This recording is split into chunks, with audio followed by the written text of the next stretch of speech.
Yo, it's your boy Ryan, Northwest Sports Fanatics. Back at you with a new video. Today is Wednesday, April 12th, 2023, with your boy Ryan and the Northwest Sports Fanatics. Make sure you guys subscribe to the channel. Smash that like button either now or on your way out. Donate to your boy if you can. Cash App, $ ORION NWSF, or the YouTube super chat right here. We got the Los Angeles Dodgers versus the San Francisco Giants, part 2. Live play-by-play and reactions with your boy Ryan and the Northwest Sports Fanatics. So we'll be getting started with that here in about 10 to 15 minutes. But right now, currently on MLB Network, we got the Tigers and the Blue Jays knotted up at 3 going to the top of the 10th. So I'll see if this gets extended, because this is the game that is obviously going to be following the game. So we'll have to kind of wait and see. But I got some nice photos prepped for y'all. A lot of things going on today. Jeff Hardy back in AEW. You know, he's had some rehab stints. I've always liked the Hardys, and so to be able to see whatever rehab procedures need to be done, you know, it's cool to have someone like Tony Khan, you know, and Vince has done it as well, you know, where you're trying to give a guy a chance. And not only that, more than one chance, sometimes 2 chances, 3 chances. And, you know, sometimes people are deeper in the hole, you know, than others, but pretty cool to be able to see the comeback. I haven't watched the episode yet, but I'm definitely getting ready to after the game is over.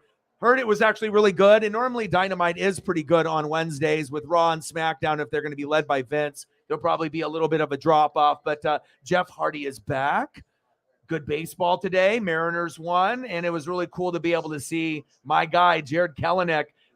Man, I mean, he's going yard in 3 consecutive games. I said he was going to be the X factor this year. If the Mariners were going to be a little bit better possibly than last year, and everything that he did in Cactus League and everything that he's done here to start the regular season, awesome. We don't have any heartbreak today. We get the dub today, which is obviously something we needed desperately. And this matchup is going to be good. I got some new photos as well. 3-3 top of the 10th. Romano on the mound, Carpenter in the box. All right, let's go over some of the starting lineups. All right, leading off for the Dodgers.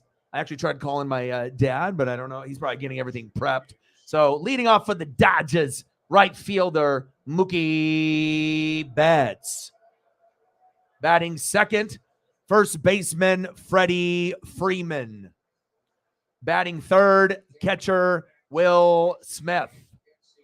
Batting fourth, third baseman Max Muncy. Batting fifth, DH JD Martinez. Batting sixth, center fielder James Outman. Batting seventh, second baseman Miguel Vargas. Batting eighth, left fielder David Peralta. And batting ninth, shortstop Miguel Rojas. And on the mound, one of my favorite pitchers of all time, the Sandy Koufax of this generation, a lefty as well. It's our guy Clayton Kershaw. I'm ready. I never like missing starts, and I know he's not as good as he used to be in his prime. But if he's healthy, every once in a while, he'll still put out a Clayton Kershaw type of performance from back in the day. And hopefully it'll be an electric one. That's what I'm hoping for, and I imagine my dad as well. And for the home San Francisco Giants, leading off, shortstop Thairo Estrada. And let me change the logo up here. We got to make sure we do the logo swap, always making it look fresh and clean. Leading off for the Giants, shortstop Thairo Estrada. I like that photo. Batting second, first baseman Wilmer Flores. Batting third, right fielder Michael Conforto. Batting fourth, third baseman J.D. Davis. Batting fifth, DH Darren Ruff. Batting sixth, second baseman David Villa. Batting seventh, center fielder Mike Yastrzemski. Batting eighth, catcher Joey Bart. And batting ninth, at left field, Julio Ramos. And on the mound for the Giants, Alex Cobb. Let's go. I am ready to go. How's it going? What's good? Let's get to 100 and donos. Let's do it. Yeah, he's definitely starting to come into. We already knew. Remember, I told you at the beginning of the year. I mean, I don't even need to watch the Cardinals. I told you early, if I watch guys in Cactus or in AAA and I see kind of the body of work, it's not a lot of times too crazy to predict, on guys that are going to be good. Maybe Bobby Witt Jr. is a little bit slower than getting into it, like maybe Julio or like a Walker. But you can tell Bobby will be good one day. Maybe it'll take him 3-4 years to really get good, compared to some of the guys that have gotten it done like right away. But very cool to see history starting to be broken. And let's see how far the streak can go. Here we go. Getting it started early will always be a key. Anything that we can get early will set the tone. So thank you so much. $5 holla. $5. Let's get to a hundo. Let me know what you want to do for photos. Boom, boom, boom, bang, bang, bang. Bang, bang. $5 holla. 95 to go. And then maybe we can get going on the second goal if we get lucky. Jordan Romano. 3-3, top of the 10th. And again, they're not going to start the game until this one ends. I don't think. I'm going to keep checking and refreshing and whatnot. It would either be Fox Sports 1 or the MLB channel, because that's what it has been, baseball all day. And let me see what other the regional coverage is. Reds, Braves. So some of the country's going to get Reds, Braves. So, I mean, obviously Braves fans will be excited for that. And Reds fans will probably pray that they can get an upset. Man, I can't wait to watch AEW, especially when you get stuff like Surprise and it ends up being something that's like an actual decent surprise in wrestling. Not like, oh my God, there's going to be this really dope thing that happens. Braun Breaker is going to be at WrestleMania or something crazy. And then it doesn't happen. Then you're like, well, and then the Shane McMahon thing, he comes out as a surprise and then like tears his knee. So I guess we did get a surprise, but maybe not the one that I wanted. So yeah, let's do some Jordan Walker. Let's do that. We can show some love there. Oh, he's the best. I mean, like I said, a lot of people don't really follow his whole career. Even myself, I will be guilty. I haven't seen everything that he's done from the very beginning. And I only needed to see limited pieces to already know that like he is my favorite. And, Young Bucks, it's just like they wrestle like RVD and like Sabu, like they wrestle ECW style and like Japanese style, where it's very strong style, like Shinsuke Nakamura. The punches and kicks are very stiff, right? They like to do a lot of high risk maneuvers. They give you shit you've never seen before. Some guys do a suplex, but then they do a little like twist with it. And you're like, it's inverted, or they twist a different way. And then you see something, you're like, whoa. And yeah. I don't know what's going on in AEW, but I imagine something cool is happening. And yeah, and like I said, any Kenny Omega Young Bucks merch, that is me, especially with like Rock, Stone Cold, Hogan. You guys know Macho Man. You guys know my faves. Top of the 10th, 3-3, Blue Jays and Tigers. I imagine Blue Jays at this point, they're probably thinking we should have won this game already. And then the Dodgers need payback from yesterday. And then I thought, well, you know what, whatever will be the late game. And the Mariners won earlier, which was awesome to finally see. But I am kind of excited to get a little bit of Mookie. But obviously, it's Clayton. Anytime Kershaw pitches, like anytime you get, one of the top 20 pitchers and a guy that might have been, a top 1, 2, 3 in his prime. In certain years, he was recognized as the best pitcher in the league, and other times like top 5. Nowhere near that anymore. But, like I said, every once in a while, it can be a Kershaw-ish like performance. And I'm really hoping we get a special one today. Wouldn't mind some runs and hits being scored. But of course, if he ends up, having one of those games, that would be great. I would hate for him to get roughed up, because this is my dad's favorite. It's not Sandy Koufax by any means, but it's the closest thing the Dodgers have seen, especially with the lefty.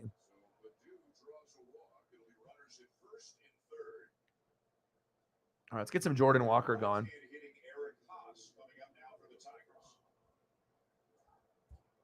Yeah, it's always cool when you have a certain thing. And Chase Elliott is coming back. So, I mean, gosh, we got Chase Elliott coming back this weekend, Martinsville. Boom, Jeff Hardy's back on AEW with Matt.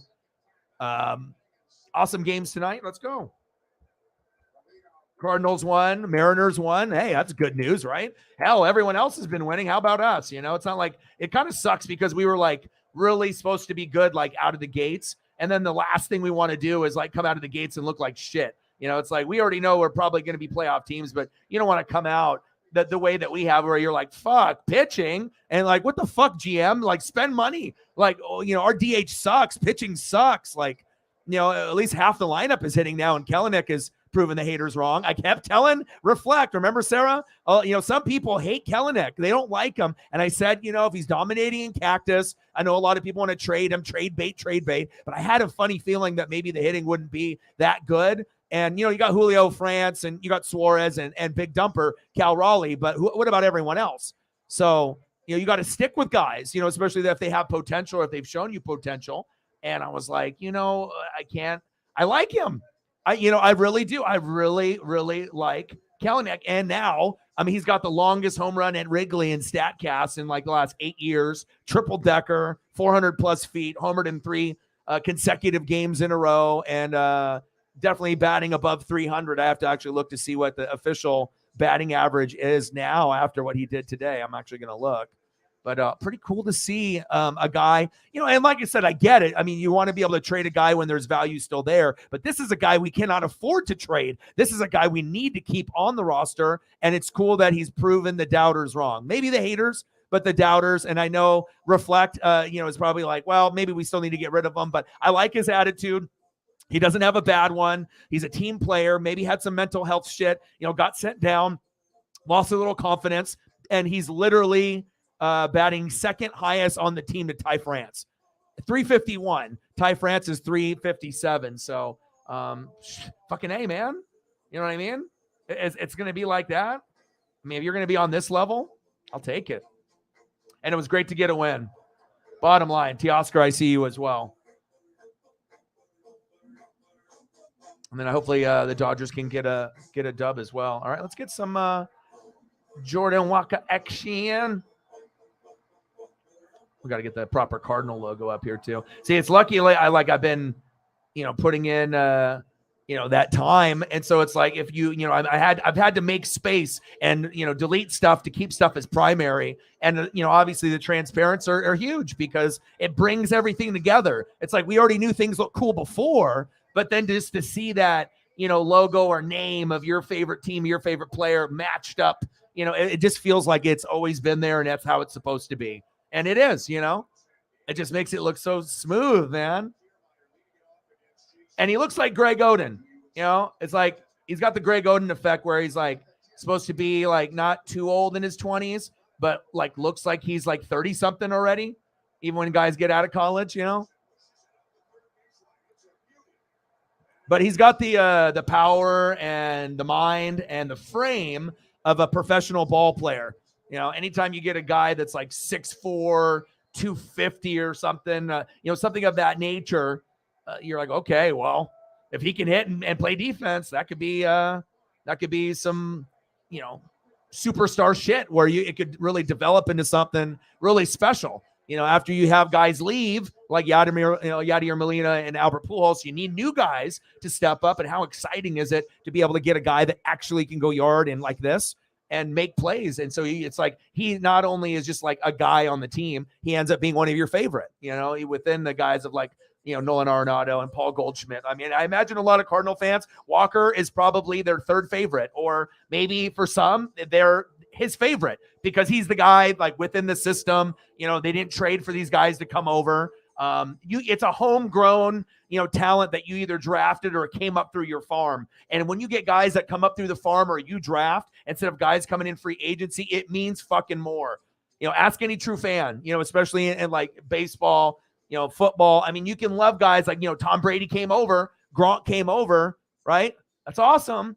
But it's never going to be the same as like the Levante David or like the Devin White, you know, the people that, you know, that were there, you know, or like the Mike Allstott, Derek Brooks. Shit means more. That is big facts. Oh, Mariners 5, Cubs 2. Man, it felt good to win today. Let me look for a few more. And we're just waiting for this other game to end. Yeah, but I think he's very easy to root for too. it's going to be a thing where he's going to become a name, especially when you guys have more and more success. If you guys get back on track, fix the pitching somehow, and try to get turn things around.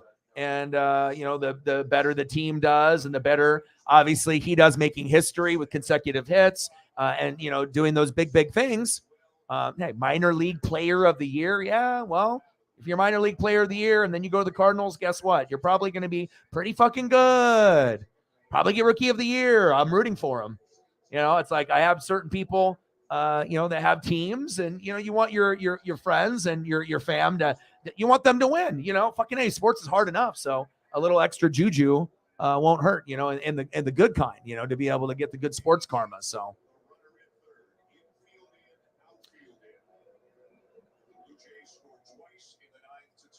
Jordan Walker. Yep. Yeah, Omega's great. Maybe I'll get some Omega up. Still waiting for this game to kind of cut loose. We got George Springer. And let me see if they moved it to another channel. Is it over now? There it is. Okay, there's the ball game. Just right when I was about to change it, because I'm looking right now, and I got the ESPN page up because I link multiple things together, and I see it. There's one out. So they might have broadcasted on FS1, but they need to fucking end this shit here so I can start calling the game. Unbelievable, right? I mean, very cool to see in sports, like very unusual to see something like that where a team is dominating on a baseball level. Like, I don't know. I mean, it's nice. At some point, I'm going to have to go out of my way and try to catch a game. But yeah, they won 9-7 against the Red Sox and unbelievably 12-0. Crazy. It's not something you see every day. That's for sure. Yes.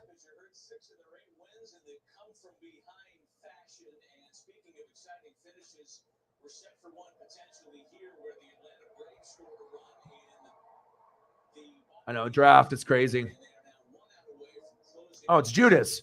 Anytime you can get people to sing your song, and not only is it like it's his song through Fozzy, the band, and everyone sings it word for word, that means you're more over. Who cares if he's old? Some people think he's got the man boobs. Jericho sucks. He's fat. He's old. He's a fucking legend. He's dominated in every fucking, federation he's been in. Every single one. He's a legend. And even if his physique goes down the shitter, people still love him, including me. And I think he's one of the best talkers on the mic of all time. I would put him up there with the GOATs, with like the Rocks and the Stone Colds. I mean, he is special. He could be like 60 and still cut a promo, fucking 70. And it's not like Ric Flair where, he's like, grasping for air and shit. And he's like, you want to make sure he doesn't overdo it and get a heart attack or something, because about Ric Flair.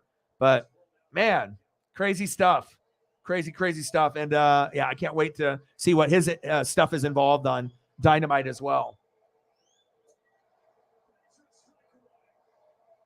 All right, I got to see what they're doing here. Are you going to show me? Now I got to go to like FS1 and just check if they put it on another station, because they got the Braves and the Reds on. Of course, they got the dog show on FS1. Let's see if FS2 is supposed to have USL football. So I just got to wait for this to transfer over. I think I just have to be patient and wait, and then eventually it's going to come on. All right, I got to wait.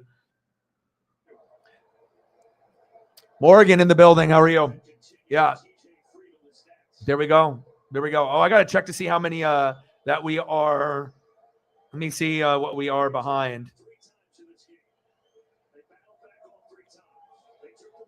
And Sarah and Cyberpunk, thank you for some support there on the Twitter to try to get it out there. All right, we need 192. So we need 192 subs to get to 20,000. So getting in the right direction. So just got to keep it moving.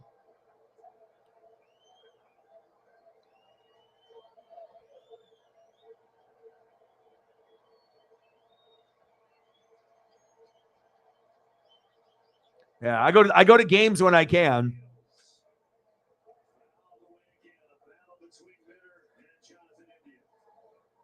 Yeah.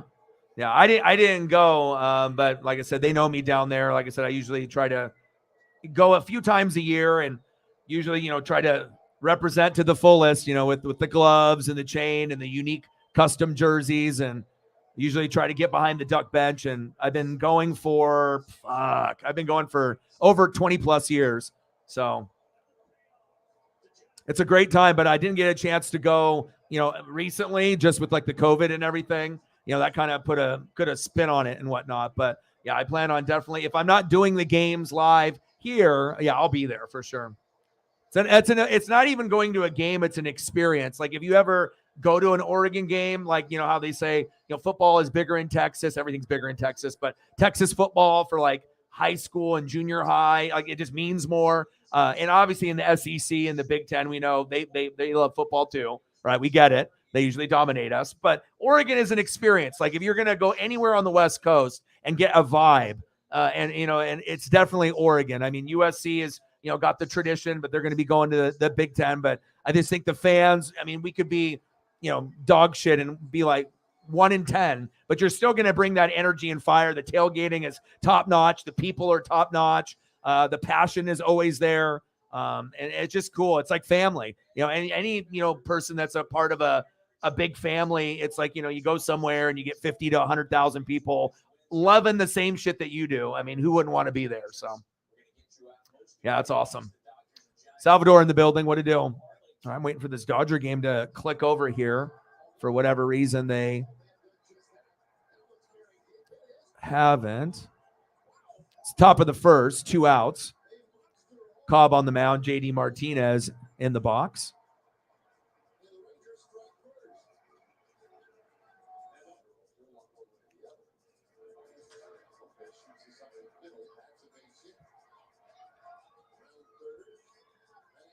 Martinez struck out looking.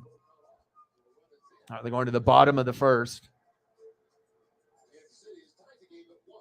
Leading off for the Giants. Let's get the logo swapped out.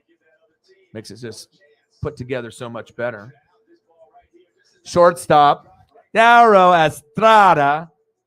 Batting second, first baseman, Wilmer Flores. And batting third, right fielder, Michael Conforto. Then we get to see my guy, Kirsch, baby.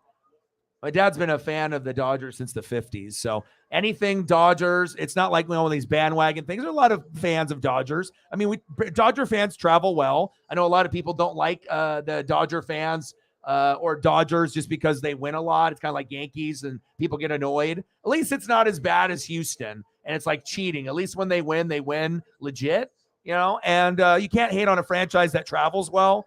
I mean, shit, if Dodger fans are louder than your favorite team stadium, that's not the Dodger fans' fault. And I've been there. I mean, I've gone to Seattle with my dad, rocking the Griffey jersey and going to a game and having it literally be 70% Dodger fans because they know, maybe they don't get to see, the team in the Northwest that often. So if it was like every 4 years, you're getting people from Idaho, Montana, Oregon, Washington, in that general area, and that maybe that like, boom, we're gonna take advantage of this particular event. So, and they're loud, and they bring like big fucking flags. Like I remember looking over to my right when we were on first base, and there was probably a flag big enough for like 20 to 30 people to hold on to. And this is just one fan that brought it, and then has to talk with everyone in the section and be like, hey, do you want to do this flag thing? And then we can chant and shit. And, because you got to think some people may not want to do it. They're just going to want to get drunk, or they're on their phone, or they want to watch the game. But you saw a couple of those in a couple sections. And it was cool to see, because you don't usually see such passionate, like maybe you would assume for that to be at home, but to bring that rah to Seattle, I thought was very cool. Cool, very cool. And I got a Kike Hernandez ball that day too. So obviously that was fantastic.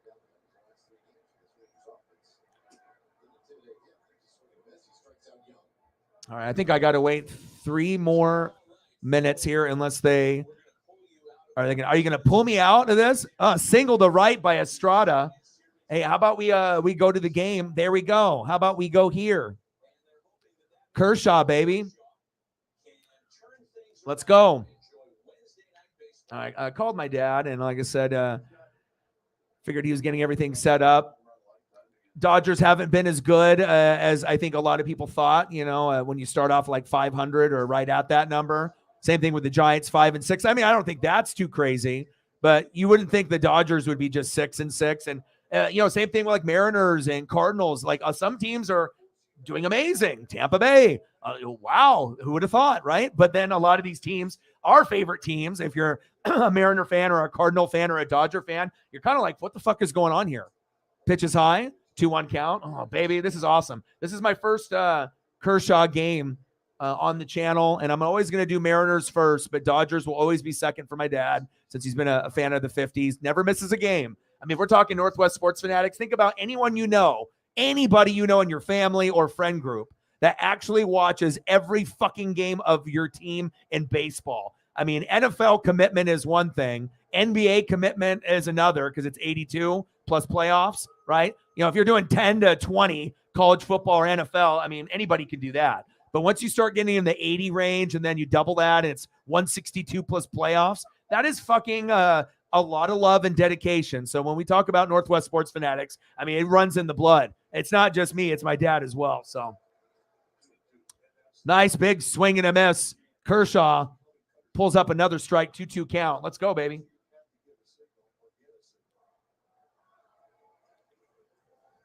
Bottom of the first, still knotted up at 0-2-2 count. My favorite pitcher to watch that's not on the Mariners, even though he's older, Clayton Kershaw.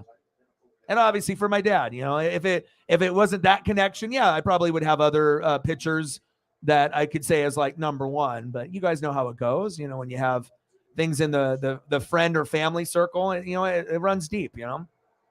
You want those people to do good. And I like lefties too. So popped up. Get it, Mookie. It falls. Go to second. Didn't get him at second either. Oh, the Giants are on a little bit of a run here. Wow. First Estrada.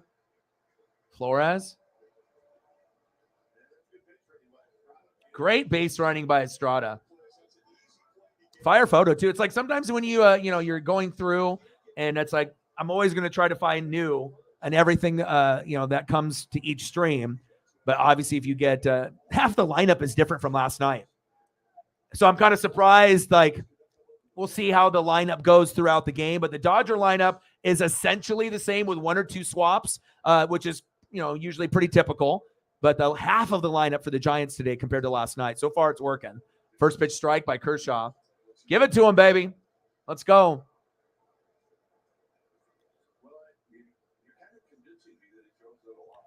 But we already know, I mean, if you're a realistic fan, a Dodger fan, or someone that follows Kershaw, you could see the evolution of the others getting better than him. Chopper to first. Get it, Freddie.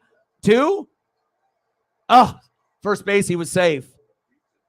But like Walker Buehler, we already know Walker Buehler was getting to a point before he got hurt, was getting better than Kershaw.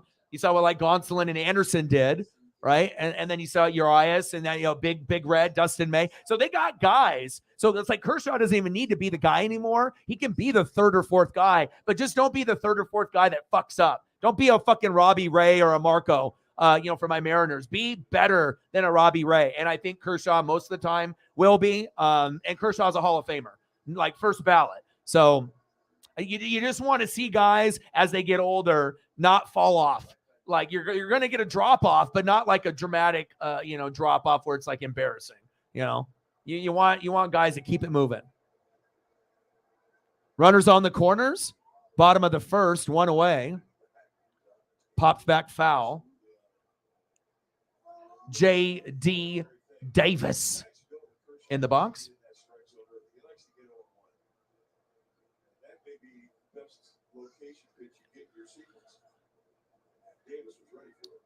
Love Kershaw's delivery. 0-1 pitch. It's like he's stretching every time before. It's like everyone's got their little like quirks and things. Ichiro, where, every little like quirk, but if it's like repetition, like going to the free throw line, you see certain guys do the same thing over and over. And that's when you can, end up, really being a master of your craft. Plus everyone's got their little swag to it too. Gary Sheffield. Like everyone imitated something, at some point or knows someone that did, like in their family. That's facts, especially if you had baseball in the family. Bottom of the first, 0-0, Giants and Dodgers. Dodgers trying to make up for that bad loss yesterday. Runners on the corners for San Francisco. Bottom of the first, 1-2 pitch by Kershaw is high and inside, 2-2 count. Come on, baby. Let's go.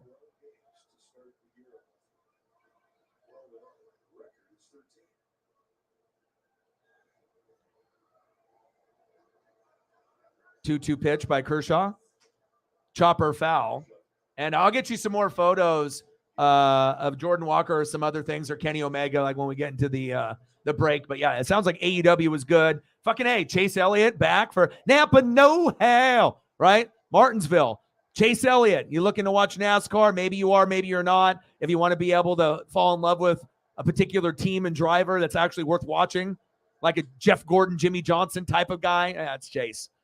You know, he's like, fuck it, I'm going to go snowboarding during the season, fuck my leg up, and then miss like 6 fucking races, 6 weeks or more. But he's back this weekend, and I am super excited. Jeff Hardy back in AEW, and then boom, Kershaw pitching. But got runners on the corners, needs to get bailed out. Bottom of the first, 0-0, runner on the corners, 2-2 pitch by Kershaw. Popped up. That should be simple. Mookie. 2 away. A runner will score from third. 1-0 San Fran. Oh, baby.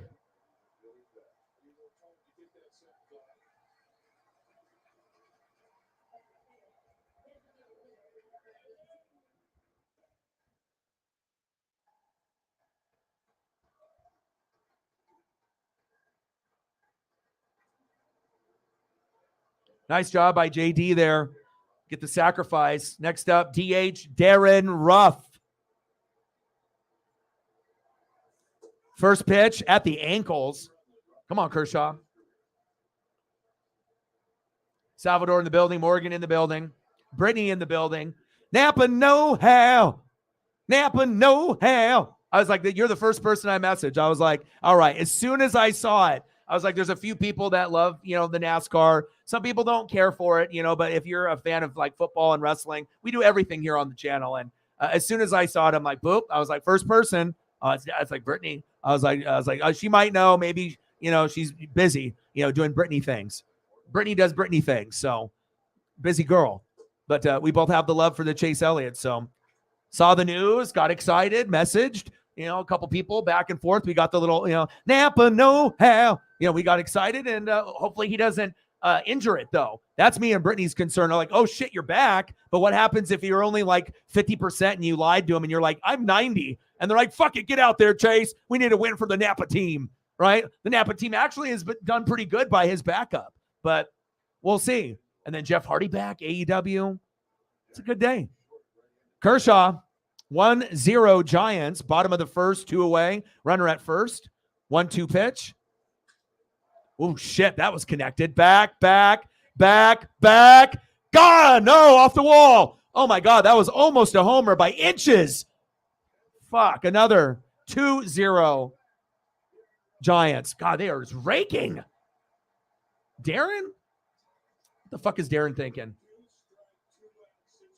Nice. Can't hate on that. 2-0.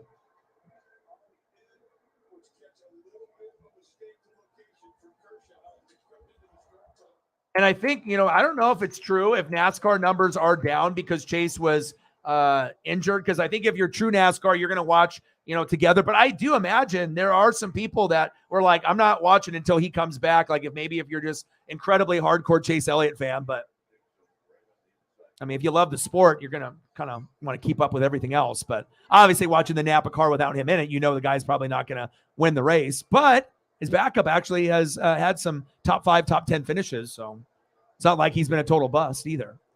Kershaw pitches outside, wild. Runner advances to third. Come on. Good to see you.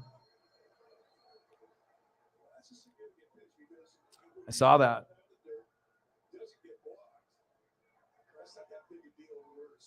Of course. Well, you know what? But the thing is that if you would have saw it, you would have done the same thing. And then, I would have been on social media because I usually read, 6, 7, 8 hours a day, on just everything to keep up. 1-1 pitch from Kershaw. Right up to him. Kershaw, get it. Get it, Clayton. From the knees. Got him. End of the first inning. Nice job by Clayton there.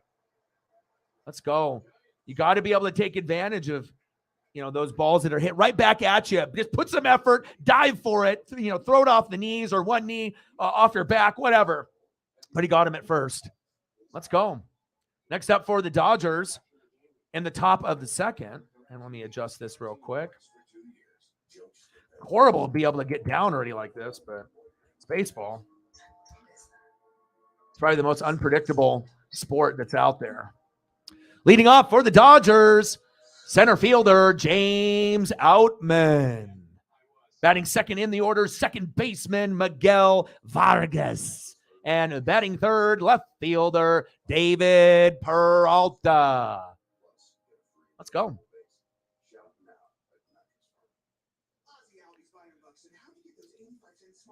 Yeah, especially, if there's going to be a lot of breaking, well, I guess we'll find out. I mean, how healed up it is. And I imagine they'll probably have him in a brace. It would be very hard for me to imagine that he's going to go in there without some type of flexible, it might not be like a hard cast if he's going to be in a fucking NASCAR and, obviously if they crash or if there's contact against the wall or whatever happens. But yeah, I don't know. But I would assume there's got to be some kind of splint, some kind of like soft neoprene thing on his knee or whatever. I don't know. I know that he can win races. I know that he can still win the championship, and not many guys can do that. But I think he can, and it wouldn't shock me if he ends up winning a race within the first, 4 races when he's back. Hell, he could probably win the first race he does come back. But again, yeah. And I don't know if it really would have been worse if it was like the right leg or the left. Yeah, I don't know. Both are essential in NASCAR, but yeah. But I'm definitely really excited. Even if our viewership is lower than like a baseball game, I mean, hell, it's like Chase is back. Yeah, you just got to hope that people show up if I end up doing that particular event. But at least for me, I know that'll make me happy. It's like if I ended up just skipping it and knowing that Chase was racing, I'd feel like an idiot not watching. I'm like, really? Like, this is like my favorite, and I'm just being like, fuck it, I'm gonna do baseball instead. Like, I can take a day where maybe we can split it up and I can do baseball later or take a day off. James Outman in the box. Me too. Seriously, we're on the same wavelength. Like, exactly how I feel. I'm nervous because what happens if he has a DNF or something re-aggravates and then he's like, oh, now I'm out for another 4 weeks, and then you already know that he's screwed. And I mean, there's obviously playoff exceptions and all that. So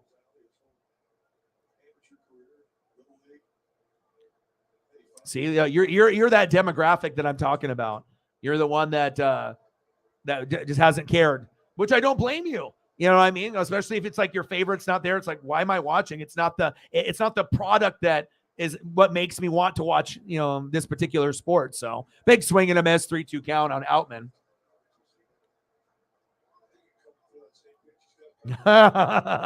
Yes. Yeah. Maybe not. Yeah, that's true. And obviously it's hard to get into those cars too. He's a smaller dude and you got to slip in, but you definitely notice when the taller guys get in there, they have a, kind of a problem if they have long legs and whatnot.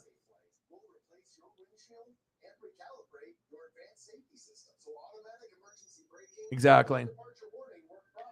There you go. And you got your priorities. You got to spend time with the little man. Chase is going, then you guys can watch together, unless he's, has some kind of other play date or something going on, or he's doing something else.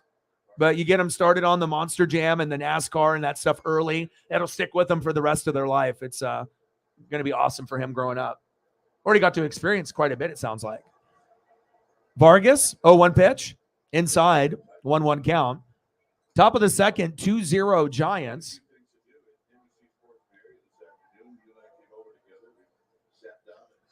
Prayers up. Prayers up for Daddy. There we go.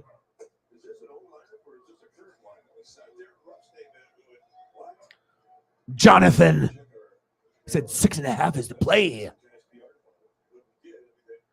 Hey, I need people to be, my experts, because, you already know it's like if you're a fanatic of something and, you're going to keep up with that. Yeah, it's like you want all that information. You're not going to care about that information for anyone else, but if it's for the favorite, you're learning everything, all the background. That's what being a fan is all about. Pitch is high. Wow, they called that a strike. That should have been a walk. Vargas is rolling his eyes. Top of the second, Giants 2, Dodgers 0. Me and my dad. Why? 1 away, full count. Cobb on the mound, wheeling and dealing. 3-2 pitch to Vargas. Chopper towards third base. Pitcher too slow. Throws it to Planet Pluto. Go, go, go, go. There we go. Man, he threw it way over the first baseman's head. Good job, Cobb. I'll take that. Take that. It's like any time those guys get nervous when they're trying to get a guy out at first, it's just hilarious how like they overthrow the first baseman, not by just a little, but it's like 15 feet over the guy's head. Just like that one. Oh, baby. I love it. Thank you, Alex. Appreciate you. There we go. We'll take that. Nice job, Miguel. You know, it's not going to be all peaches and cream for Miguel Vargas or Miguel Rojas, but you just got to keep rooting for him. David Peralta in the box takes a strike. Yeah, but the whole stream for the NASCAR, it might be just Chase Elliott like photos. Like instead of me doing photos of all the drivers in NASCAR and Martinsville, I might just do like 50 Chase Elliott's, just one after another. Napa, no hell, man, I can't wait. It's gonna be sweet. And Kyle, like I said, you know, sometimes I just get these gut feelings, or it's like the certain things that I'll post. You know, it's like, oh, I'll put someone, you know, like on a thumb, or you know, I'll make a post that I'm streaming, and I'll have a particular person that I decide to use, and then boom.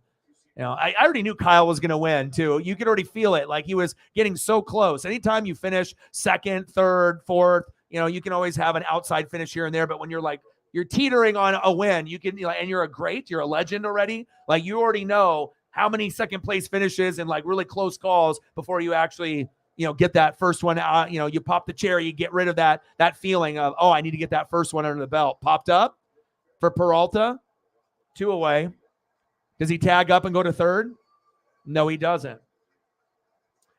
Next up for the Dodgers, shortstop Miguel Rojas.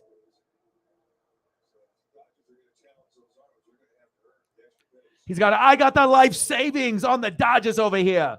But we don't know if the life savings is $19 or $1,900.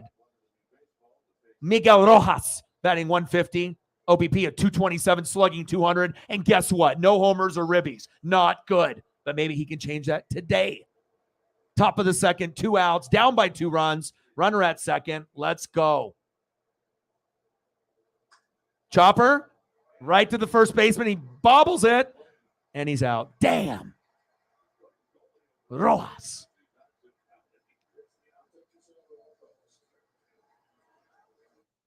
All right, we're going to the bottom of the second. It's got to get runs early. The key in baseball, like that Uncle Mo, that momentum, you have to get runs within the first 4 innings. I don't give a shit what anyone else says, any of these idiots on ESPN or these other networks. You know, obviously MLB Network, I don't feel is they got some pretty good people there. You know what I mean? There's going to be some personalities that, you know, Mad Dog and some of these guys, you know, not everyone's going to like some of these people, but I feel like a lot of the MLB people, they're much better than like ESPN and some of these other networks and whatnot, but you got to get them early. Sooner the better. Because, I mean, if you don't get shit until the 5th, you're asking a lot out of your pitching staff, and who knows what the score is at that point. That's facts.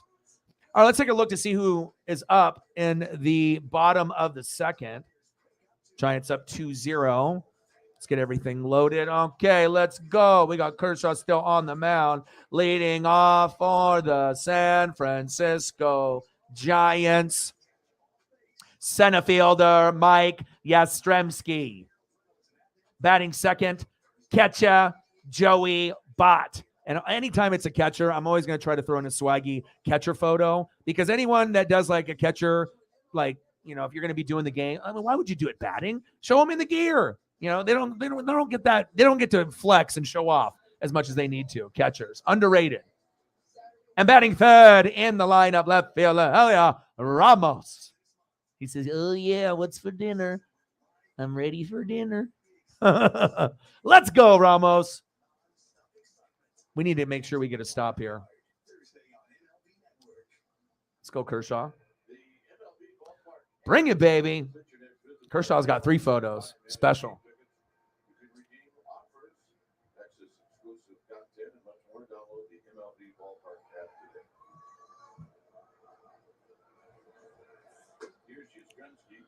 First pitch outside, 1-0 count. Oh, Jameson in the building. Goat. $2.99. Appreciate you. How are you, brother?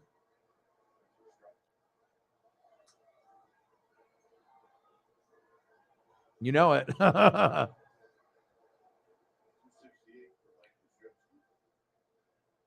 1-1 pitch. Chopper up the middle, right past Kershaw. Get him. Got him. $3 holla. Bang, bang, bang. Boom, boom, boom. Bang, bang. $3 holla. Cactus Jack approves. Appreciate you. Let me know what you want to see for photos for your Braves, and I got you. $8. Oh, $8. Oh, so Dara. I saw this hilarious. I mean, a lot of you guys watch South Park. Shitty Airlines when they have the shitty walk, and then the guy puts the other hat on for the shitty airlines, and they're trying to go to like Canada, and it's like, oh, how much is it going to be? $6,000. And then Kyle is on the phone, and he's like $50. Oh my god, it's hilarious. I have this thing that's on my social media and like through the apps. I'm trying to remember if it's on Twitter or Instagram, but I think it's on Instagram. And I got two of them. I got one that does like throwback shit from the 80s and 90s, like commercials and old cartoons. And then also another one that does like clips of cartoons, whatever it may be, South Park, Family Guy, stuff that pushes the boundaries and some stuff that doesn't. But oh my God, so good. Especially if you haven't seen the episode in a while. And as we know, if you're a fan of The Simpsons or South Park or, Family Guy or some of these, I mean, they've been around for so long. The Asian in me loves it. I mean, there's stereotypes that are out there, but you know what? Sometimes shit is true, and that's why comedians are funny. Like Aziz Ansari. I actually listened to him earlier today. Bobby Yang. 2-0 Giants, bottom of the second. One away, runner at first. 0-2 pitch. Come on, Kershaw. Got to win for my dad, baby. Let's go. Be electric. Let's go. Pitch is low. 1-2 count. Come on, Kershaw.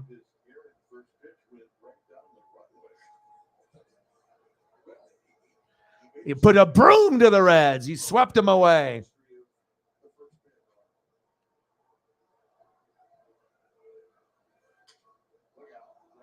Right there. Don't bobble it. Oh, my God.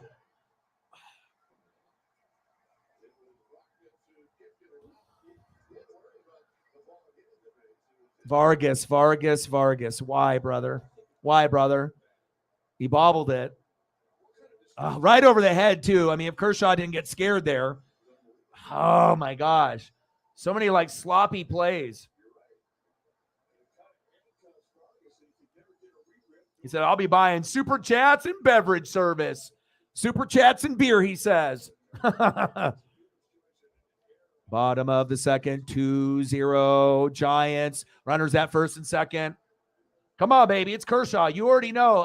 And the lineup is pretty good. Mookie, Freddie, Will, Muncy, JD, Outman, Vargas, Peralta, Rojas. That's the issue right there. If you're betting, it's Vargas, Peralta, Rojas, right? Because you don't know. But think about this. At least you're not like the Mariners in my case, where sometimes it's like 5 guys I'm worrying about, and I only got 4 good ones. So to only have to worry about 3, that's better than 5. So, I mean, but also you have to remember, regardless of whoever's on the mound, going against rivals, not that favored team from the past is not always going to win. You could play a team like the Diamondbacks and the Giants and think the Dodgers should win all those or most of them, win 3 out of 4. And then you look in the stat column and you saw the Diamondbacks won 3 out of 4 or the Giants won 3 out of 4. The shit happens all the time. You either watch baseball and you see it, or if you're just going in blind. But a lot of times it's hard to bet on stuff like this, especially when the rivalry games come up, because the records kind of go out the window. And if you look at the Giants lineup, it's dog shit compared to the Dodgers. But look at the fucking score. It's 2-0. And it might end up being 4-0, and we're not even in the 3rd inning yet. So it's really about chemistry, and even though you might have lower name guys, it's all about getting into a rhythm together. That's facts.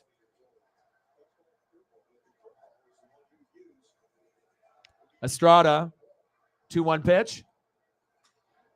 Popped up. Get it, Mookie. Yes. 2 away.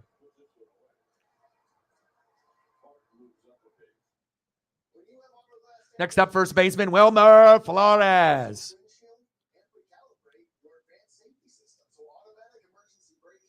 All right. I got you. Rosario Spencer Strider. Not JT in the building. How are you?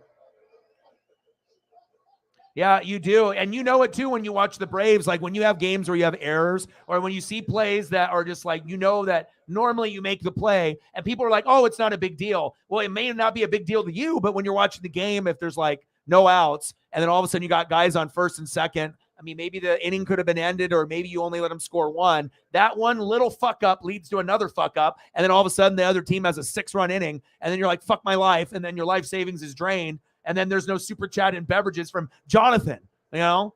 So, I mean, that's how it goes. It's tough. Sometimes you get lucky. You know, a lot of research is typically needed, but sometimes it's luck too.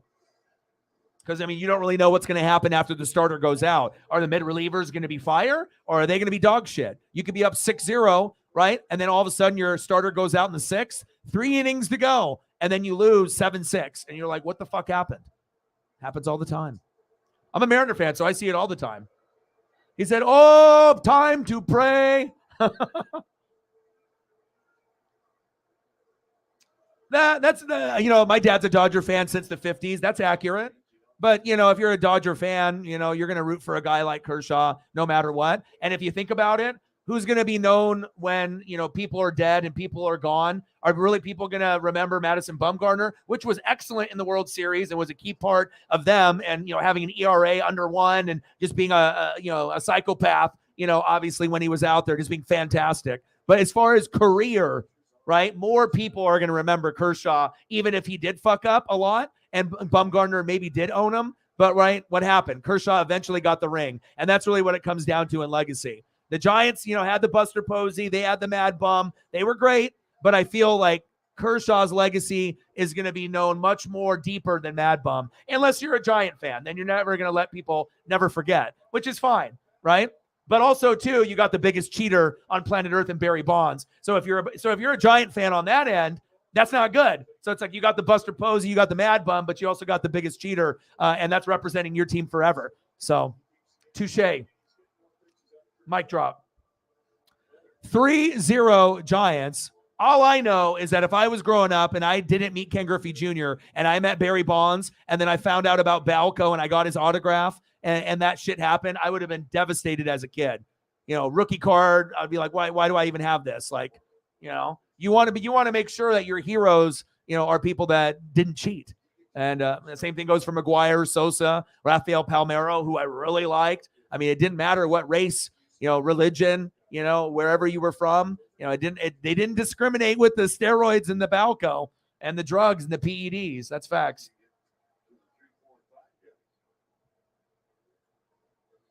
3-0 Giants, bottom of the second, runners on the corners, 2 away. And sometimes this happens. I'm not really too surprised, but we just got to get the Dodger bats going and you can maybe make something out of this. Conforto in the box, 1-1 pitch, chop foul.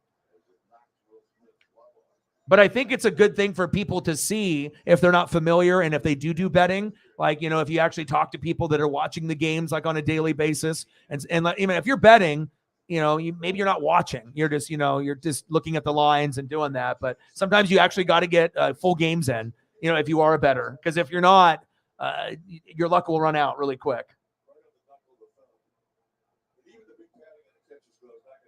Come on, Kershaw. 1-2 pitch to Kershaw, and I'll get you some photos, Jameson, here in a commercial break. 1-2 pitch from Kershaw, ripped foul towards first base. We got another sub, thank you. Probably somebody that's in the room right now. Now we need 191. We'll update the ticker here. 191. 191 to go to 20,000. There we go. You know, slowly but surely we're getting there. 3-0 Giants, bottom of the second, runner on the corners. 1-2 pitch, popped up. Get that, Peralta. There we go. End of the inning.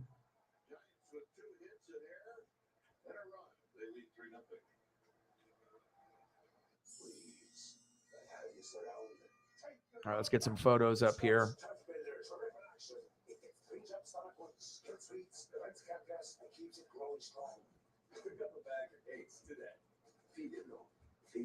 Same game parlays on FanDuel, you can bet on how your favorite players will do.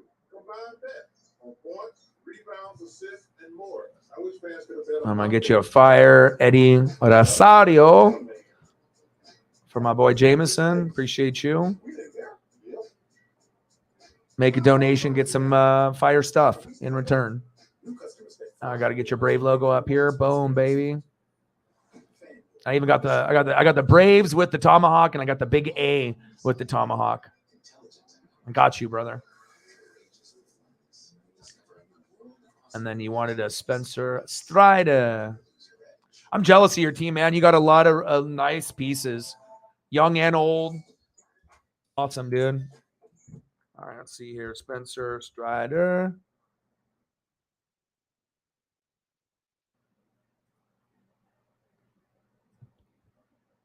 I'm gonna try to get you like maybe some kind of cool collage. Oh, here we go.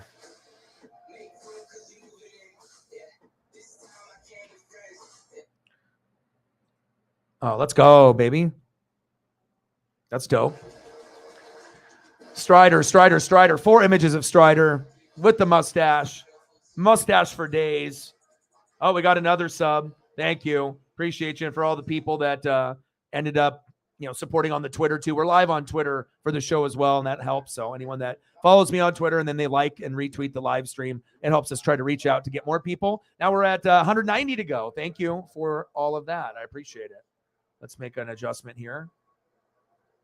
190 to go. Mookie Betts in the box.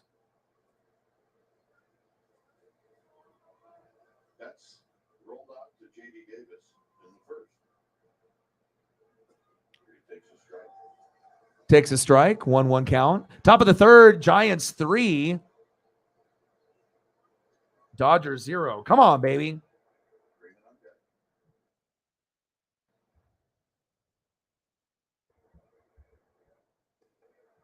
Freddie on deck.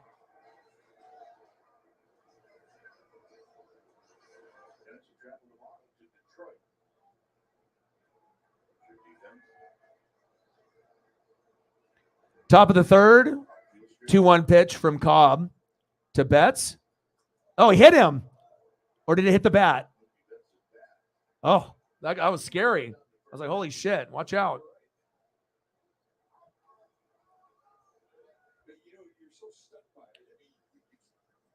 There we go. 190 to go. There we go.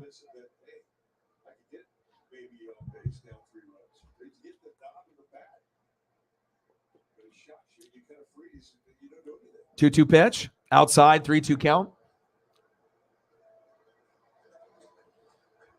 Brian in the building. How are you, bro? Top of the third, 3-0 Giants. 5-6 Giants, 6-6 Dodgers. Chopper up the middle. 1 away. Next up for the Dodgers, first baseman Freddie Freeman.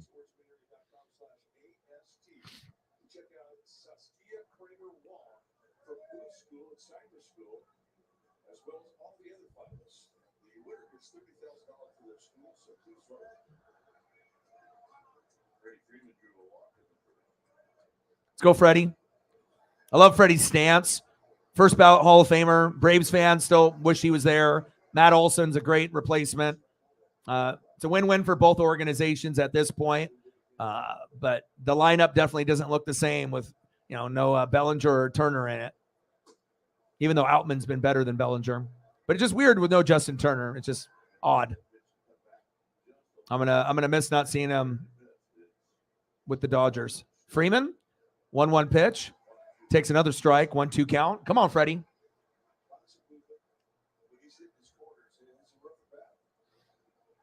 They will. Like I said, they're not going to be shut out forever. Usually by the 7th inning, if it takes that long, they'll get something. But, I mean, you just got to get a couple hits, consecutively together to get the run. 2 away.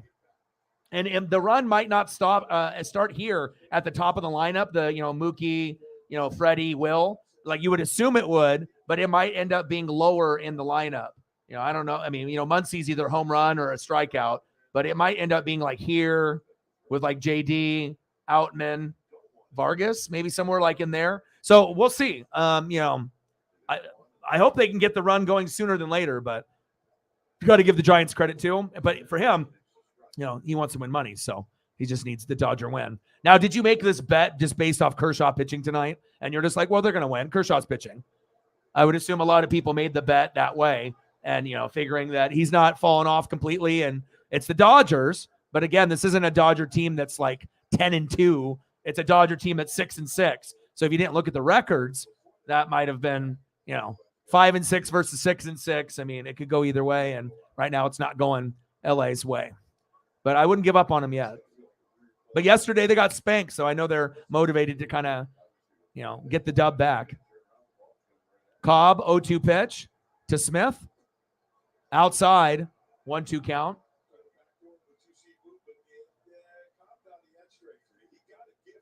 Yeah, I think most Braves fans are just like, they're okay now. You already got to be able to get the big one anyways, so. Come on, Will. Will, there we go. There it is. There it is. Yes, there we go. Top of the third. Let's get it started. Will, I was about to doubt you, brother. All right. He said, don't doubt me, bro. I got you. Here we go. Here's the run. This one could end prematurely. You know what I mean? It might just end right here because obviously we know this is either all or nothing. He can go for a grand slam, 2-run homer, or he might just strike out.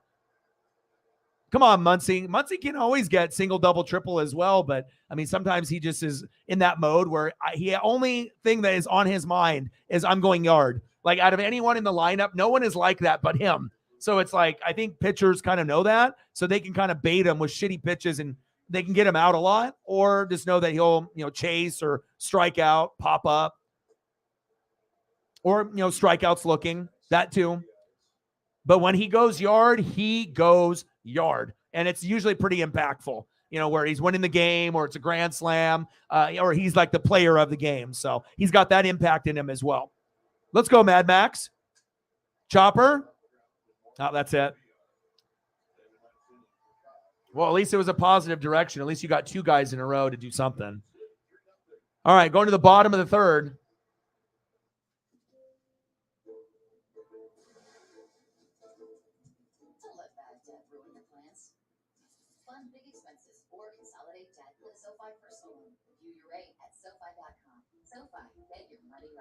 Come on, Kershaw.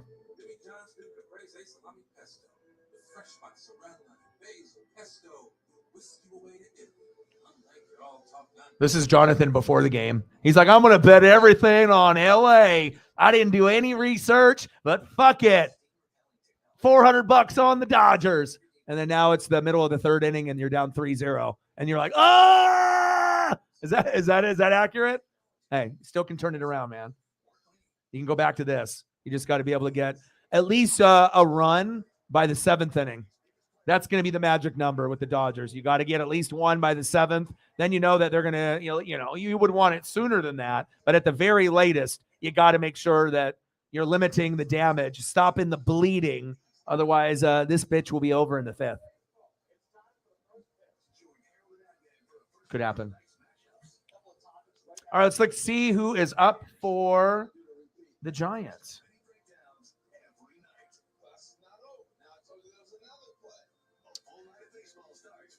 All right, due up for the Giants in the bottom of the third. They're up 3-0. They're like, fucking Dodgers, take that. Third baseman, J.D. Davis. Batting second, D.H. Darren Ruff. And batting third in the lineup, second baseman, David Villa. Okay. Come on, baby.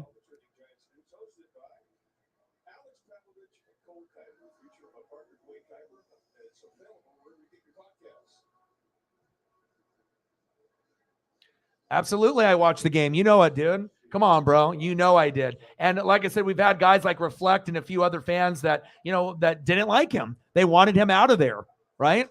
Popped up, foul. But I kept telling people, I was like, this is going to be the X factor this year.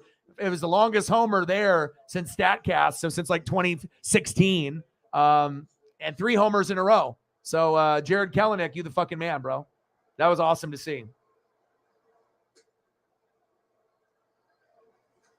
We got to keep it moving. We just got to worry about the bottom end of the lineup, like with Julio and Ty France and Big Dumper and Cal Raleigh and Suarez. That's good. We just need Teoscar Hernandez to catch up, and then Kelenic to keep being Kelenic, and then we got to figure out the DH, get some more pitching, and figure out how to upgrade a few other positions. So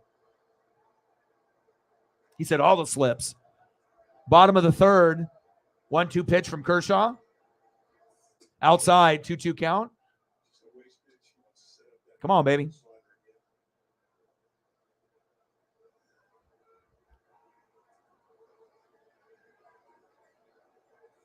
Kershaw, right down the zone, popped up foul.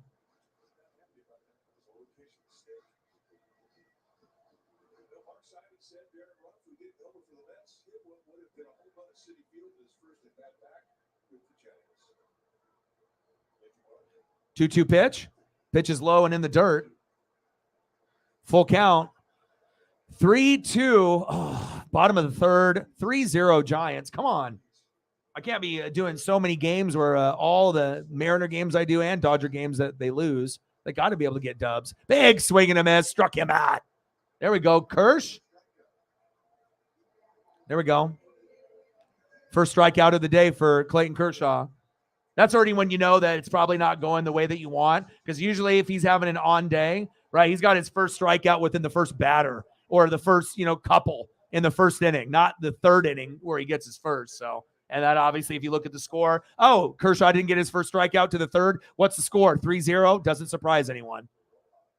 2 away. Darren Ruff. See ya later.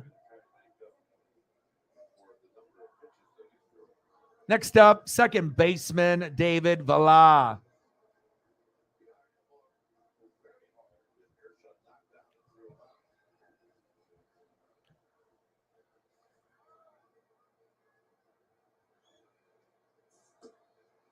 Kershaw.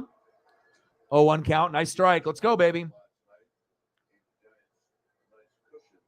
Yeah, Dodgers are a team that is very resilient. They can get down by a lot, and in years past, they would be able to make the comeback. Not every game, but they would be able to do it more often than other teams, where if you have the same scenario happen to other teams, it's a wrap. But with the Dodgers, like 1 out of every 3 or 4 games where they get down like this, they actually do come back and either tie it or win the game. And that's what you want to see from a good baseball team. When you get down, can you fight the adversity? And also when you're on the road. That's like a double whammy there. But if anyone can come back, and like I said, we'll see what the pitching is like after Kershaw. It could be better or it could be worse. We'll find out. Pitch is low, 2-2 count. And it's not like I think Kershaw's not great. He's not terrible, but he's not in the zone. He's not hitting the spots.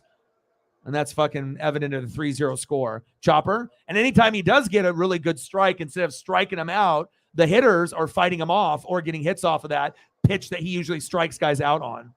Facts. Come on, Kirsch. It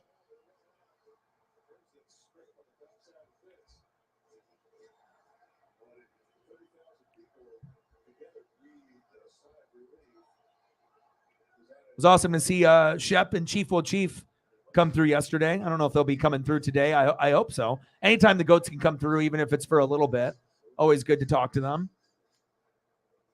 Bottom of the third, 3-0 San Fran, 2 outs, 2-2 pitch to Villa.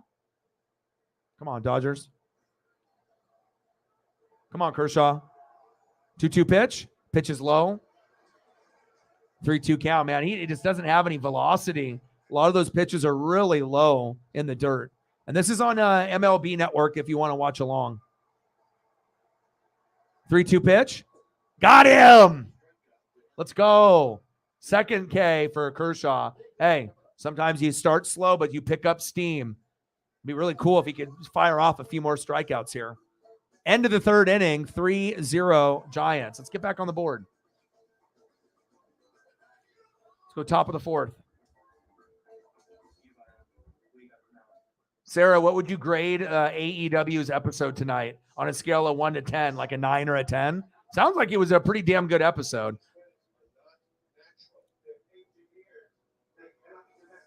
I know I saw it. I actually watched it, and I thought of you. And that's exactly what you want out of an organization. You want to be able to have someone that's going to, show some emotion if they tear up a little bit, and go through the struggles of, being homeless or going from apartment to house and, changing schools and, worrying about when your next meal is going to come. And, not everyone has the same kind of story. But I thought that was, one of the better interviews that I've seen, and a class act guy. Obviously, I would love to have a player like that. And there's nothing that you can ever say bad about that player. He's awesome, man.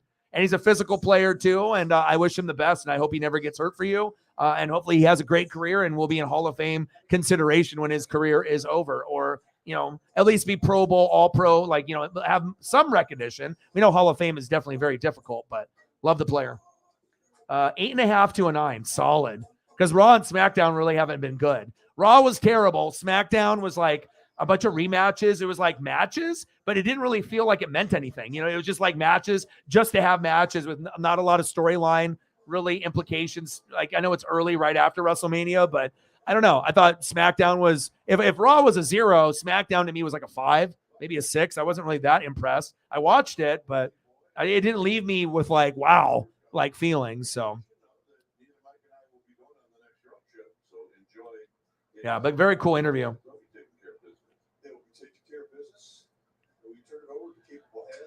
Popped up. Back to the wall. Go. That's at least 2. Go, baby. There we go. Go for 3. Go for 3. Yes. There we go. This is the inning. This is the inning where the comeback starts. This is it. J.D. Martinez. There we go. I almost was a homer too. Connected. Back. Almost gone. Short maybe by a foot. Ooh. A foot, man, 2 feet. 2 to 3 feet.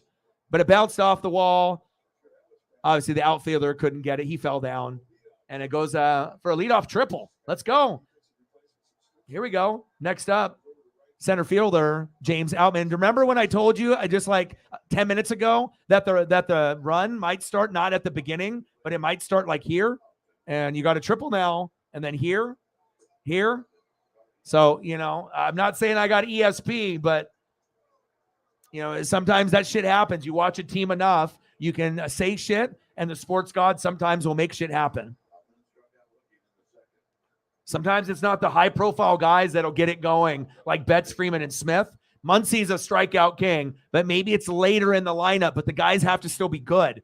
And J.D. Martinez, Outman, Vargas, at least 2 out of the first 3, you feel pretty good. And then it gets kind of shittier as the lineup goes down, but somebody's got to start it. So maybe Outman can be the guy that can get the RBI here.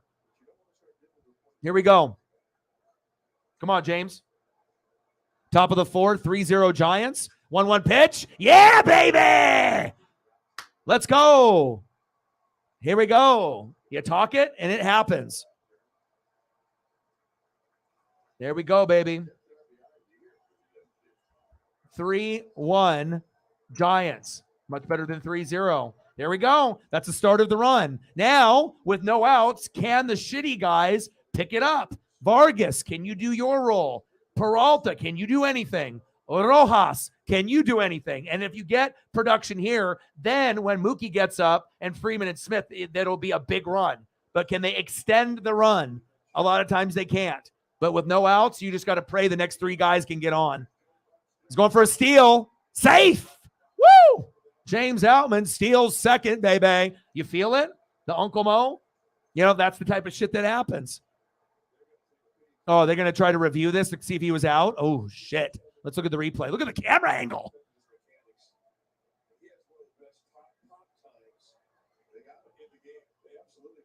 Oh, they did get him. Damn. That's a tough, because you got to look when the fingers are going into the bag, right? And then you got to see when the guy has the mitt, where does he tag? Because a lot of times, the initial tag looks like it's going to be like on the sleeve, but they actually don't tag him until it gets to like the hip. You know what I mean? Because they're so close, the camera you can't see. So I'm interested to see what happens here. If they're going to call him out at second or if he'll be, because if he's safe, this is going to be the start of a nice little run here in the fourth. We're already one run in, so I know my dad is smiling. And like I said, if you watch enough baseball and you see how the flow of the game has been going, sometimes it's not the guys that you think that are going to get the run started and the best guys. Sometimes it's the next wave where you don't have any expectations, but there's talent still here. And Outman has been better than Bellinger. So it doesn't surprise me that those were the guys that get it started. And then you got to pray Vargas, Peralta, and Rojas do something. Just someone out of that fucking three, do something. Don't just go out, and just, the call overturned. Fuck! All right, he's out at second. Well, that was a ballsy move. That would have led to easily another run. I don't think that we would have gotten all three guys out at that point. But, well, here we go. One away since he was called out. Next up, second baseman, Miguel Vargas. Let's go, Dodgers.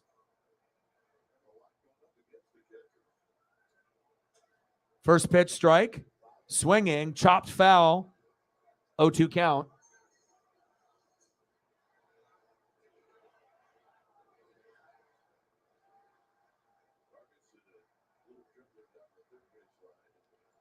Pitch. Pitch is low. 1-2 count.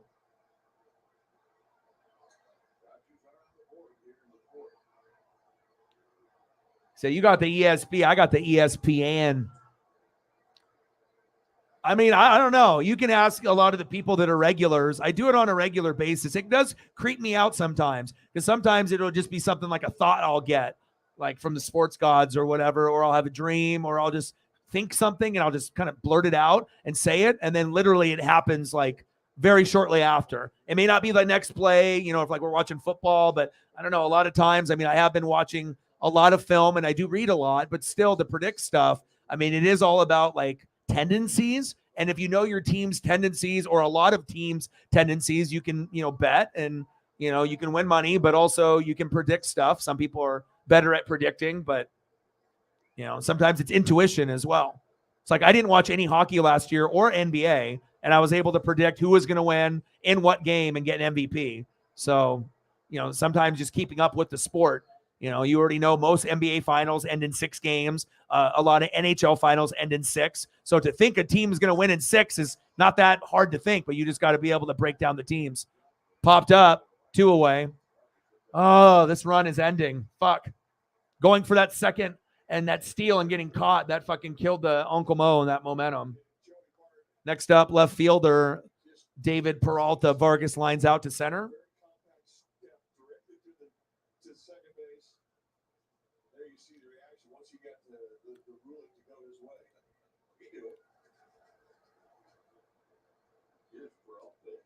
Pitch on the corner. 0-1 count. Come on, Peralta.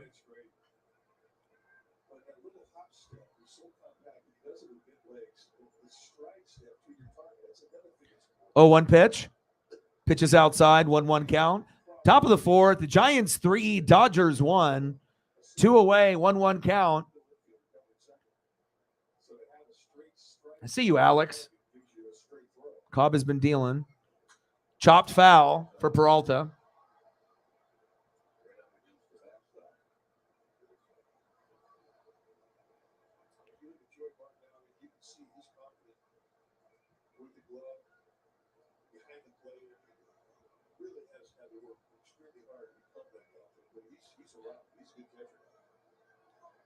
Calls time. It's 3-1, dude. Remember I told you got to get a run by the 7th inning. You already got one. I mean, I already told you where the run was going to come from, and it already happened probably 3 innings sooner than you thought, or most people, right? I don't know what it is about the numbers, but like I said, it's just, if you just watch and you pay attention, certain things will like come in front of you and you can see them with sports. And if you're just able to recognize them at that right time. Top of the fourth, 3-1 Giants. Full count for Cobb. Dodgers can still win this game. You got to remember, they lost yesterday, so there's more motivation to win today, too. Sports psychology, my man.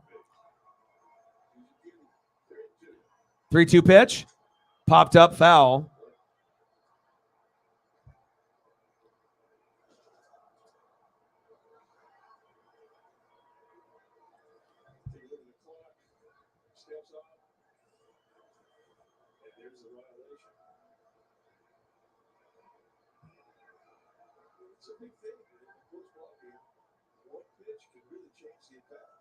Let's go, baby.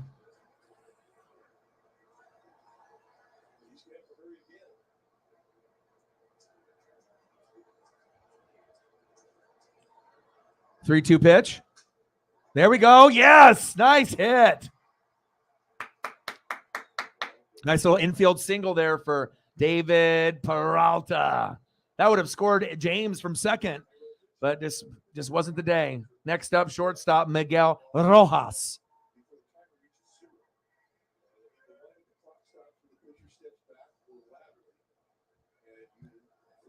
$8 in donos. Let's get to a hundo. 92 to go.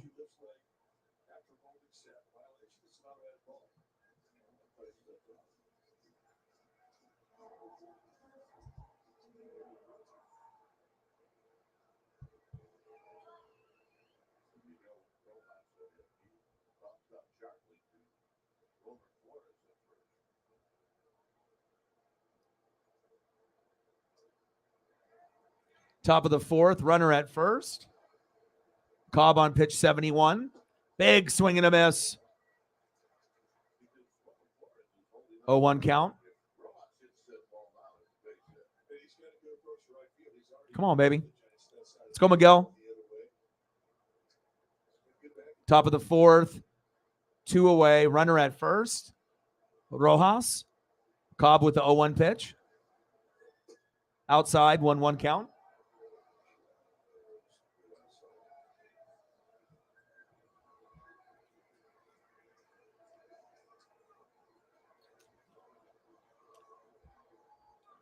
Let's go, Dodgers. Pitches outside, called strike, shouldn't have been. Was a ball, but they gave it to him. 1-2 count. Fuck. Come on now.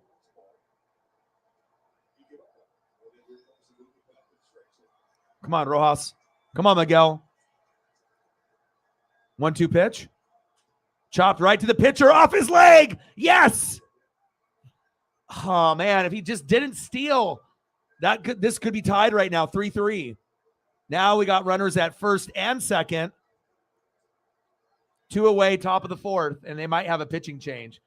You know, it just, when you watch baseball enough, like I said, sometimes it's not the best. Sometimes it's guys that you least expect to start the run.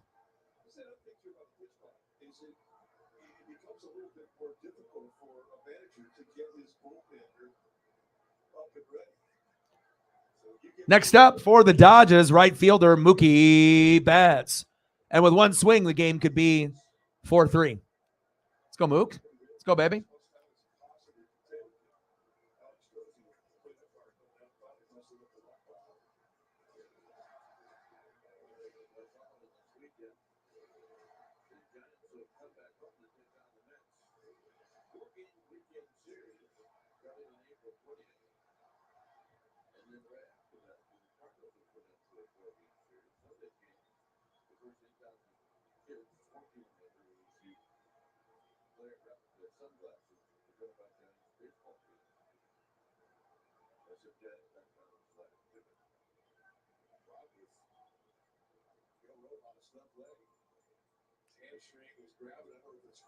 Someone's cramping. Rojas is cramping.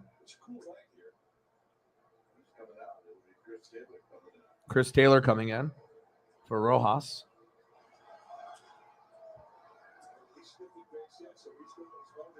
I got the photo. No worries.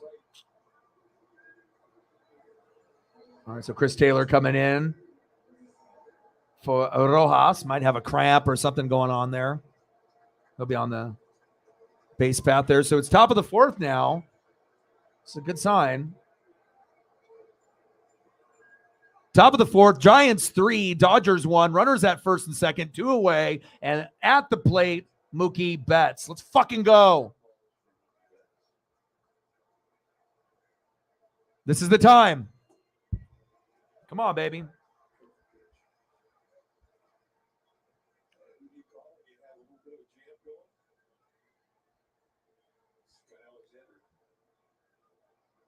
Punch the microphone there.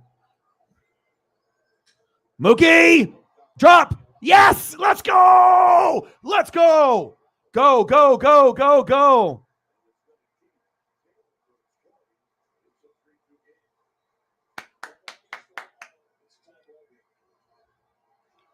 Just without that, steal by Outman, who knows what the score could have been in this inning? Could have been a big lead, 5-3 maybe. But you got your guys, that they see, oh, shit, the other guys are stepping up. Better do my job. I'm one of the best in the world. I'm a top 5 player. Better fucking get a hit. Nice job, Mookie. And that's why you get paid the big bucks, and that's why you're a first ballot Hall of Famer. Nice fucking job. 3-2 Giants. Here we go. Awesome. And there's still a good chance that the game could be tied. Freddie Freeman's up next. Let's go. Let's go, baby. Let's go. Dodgers. Let's go, Freddie. This is a new one, too. I like this one. HD 4K crispy. Let's go. Dodgers. LA Dodgers. Dodgers. Dodgers. Fuck yeah. Clutch hit. You're the man. That's what I'm talking about. That was sweet.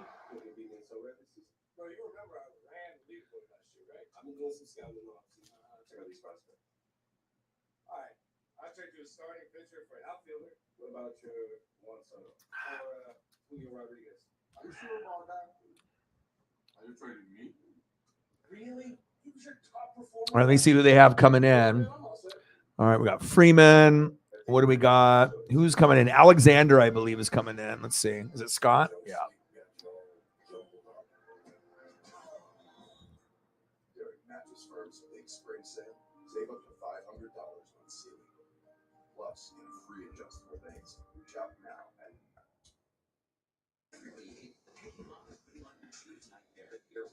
now there's an easier way. New hands-free Skechers Slip-ins. With these Skechers Slip-ins, you just step in and go without bending down or looking for a place to sit. Try new machine-washable hands-free Skechers Slip-ins. This telecast is brought to you by Toyota. Class-leading MPG and more hybrid models than any other brand. Toyota, let's go places. And by Mancini Sleep World. Shop Tempur-Pedic now at Mancini Sleep World, where you can sleep free for 3 years. All right, got the Alexander. We got a pitching change. Alex Cobb is out. Scott Alexander in. I don't think it's going to make a difference, baby. Let's go. Finally, the Dodgers are electric. Let's keep it moving. Next up, first baseman Freddie Freeman pitches outside, 1-0 count. Here we go. This is a good opportunity for that momentum. Uncle Mo, baby. You never know when that first person's going to start the run, and then guys you don't normally believe in, one of them or two of them will step up, extend the inning.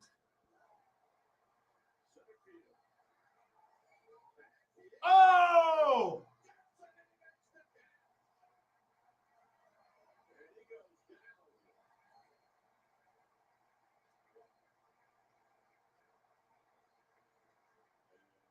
Holy shit, he smashed into the wall, but he fucking caught it. I think he has a concussion.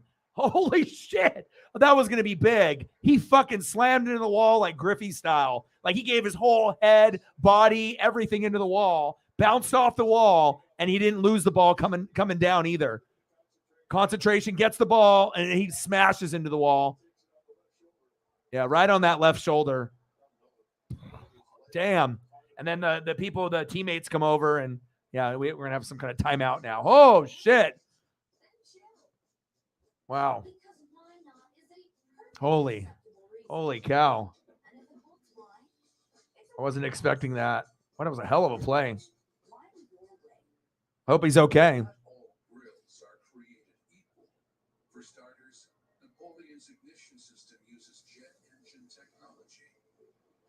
Our precision burners cook evenly, no matter what Mother Nature throws at you. And our sizzle zone is like grilling on the sun. Put it all together and see why with Napoleon grills, built different. And that outfield out there, right field, Conforto, Yastrzemski, center field, Ramos, left field. He's like, it wasn't me. Glad it wasn't me. Oh, he fucking hit hard. Hopefully they're okay. We'll find out here. Man, that was crazy. I knew they were going to rip him up. Now it's time the Dodgers can really start taking advantage. You know, the starter is out. You already started ripping him up, right? You're in the fourth. You got him out 2 innings earlier than they would want. And now, you know, even if the run ends here at 2, it's 3-2. So now you already know you can come back and win. You know. It's a 3-2 Giants lead. You see Johnson is Yeah, Johnson. back into the dugout after the great catch. Here it is again. He kills this thing. Bryce Johnson. Fucking is. Bryce Johnson's like, boo! He's like, fuck! He just sits there. He's like, fuck, I'm not even going to get up. It's like, not happening, dude. Got it. Poof. And then his face, you could tell, he's like, wasn't expecting it to be that much of a collision. Man. Hell of an opportunity, but I think he's got a concussion, so he's going to be out for the rest of the game. Hey, but you know what? If you're going to fucking slam into the fucking wall at home, at least hang on to the ball, and he did. So fans appreciate that shit, but they want him to be okay, but holy shit. His day is done. He's like, what about my batting average? I was only at 150. Well, you're going to have to wait, bro. Prayers up. Hopefully he's okay.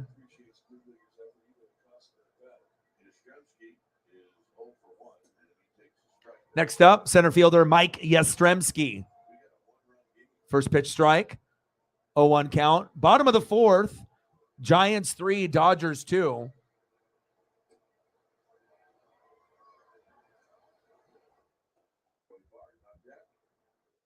Come on, Dodgers. Time to tie this up. Come on, Kirsch. Pitch is low and outside. 2-1 count.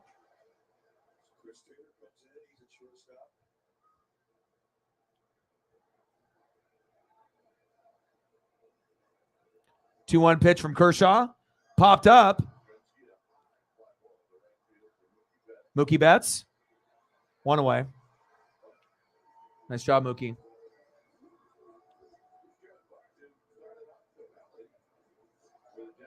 Next up, catcher Joey Bart. Cool photo.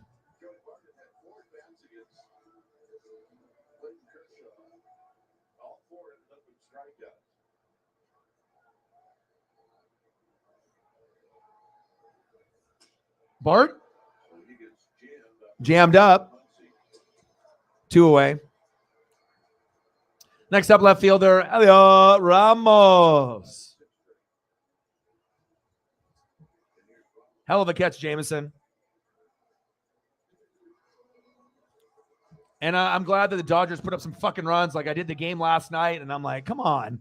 You know, you don't expect a team to just fall flat like that. But, I mean, it fucking happens.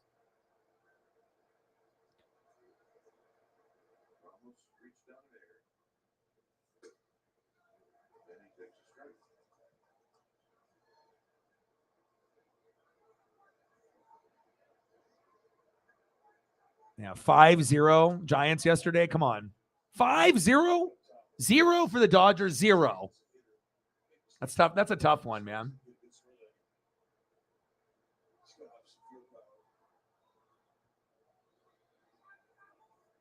Oh, 2 pitch from Kershaw. Chopper. Got him. There we go. Let's go to the top of the 5th.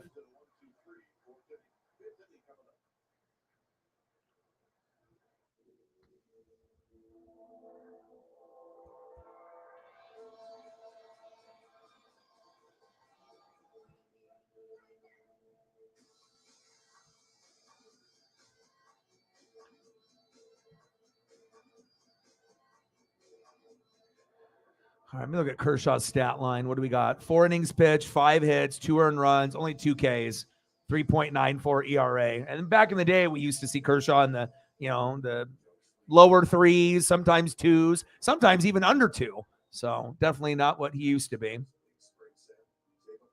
But he has his moments. All right, next up for the Dodgers in the top of the 5th. Leading off is catcher Will Smith. Batting second, third baseman Max Muncy.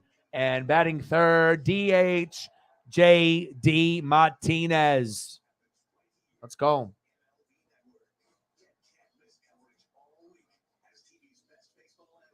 All right, come on, Will.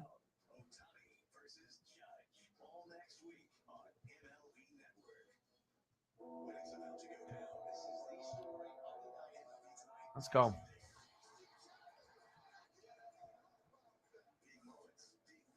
Let me see if they're making another pitching change as well, even though they just brought that guy in. But sometimes they only bring guys in for just like a few pitches, half inning. Let's see. Alexander is still in, so it looks like they're going to hang on to him. And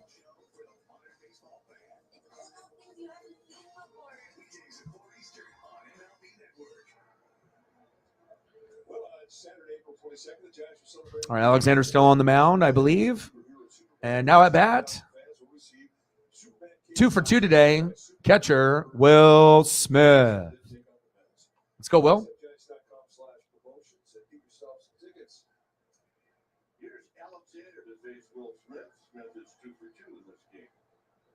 First pitch to Smith is low, 1-0 count.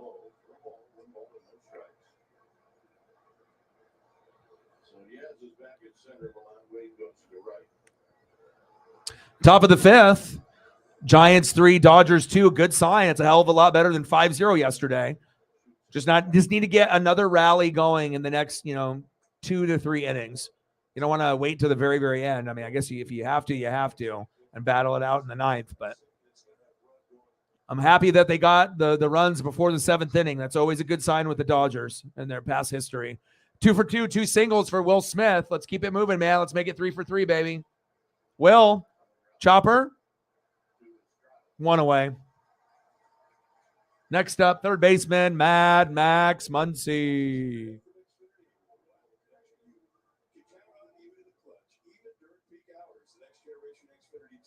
Oh, I bet. You guys had to go to OT before LeBron passed up that shot, and Schroeder hit the 3. Ice water's in the veins. I saw the photo, pretty cold photo, and it's got Schroeder and LeBron doing the same exact motion pose in the photo. We'll see what happens in the playoffs, though. I mean, that's a whole nother story, but, underdogs could definitely go a little bit further. I am actually excited to see what the Kings do, if they're actually able to, surprise some people. And, yeah, we'll see what the Lakers end up doing for you, too. Takes a strike, 1-1 count.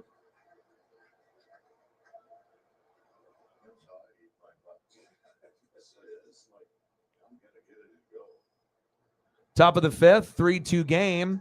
1 away, 1-1 pitch inside. Still called a strike, 1-2 count.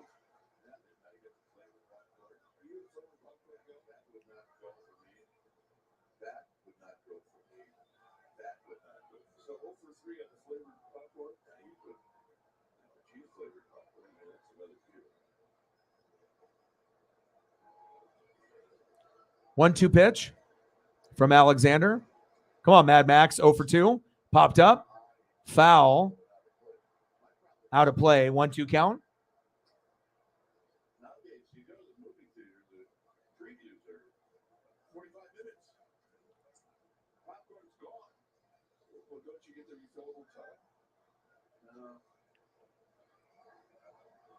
One-two pitch to Muncy.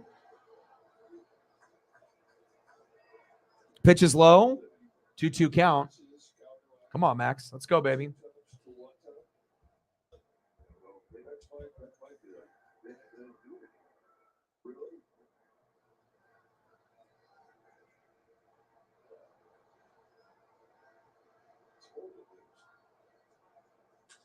Two pitch, crushed, going back, gone!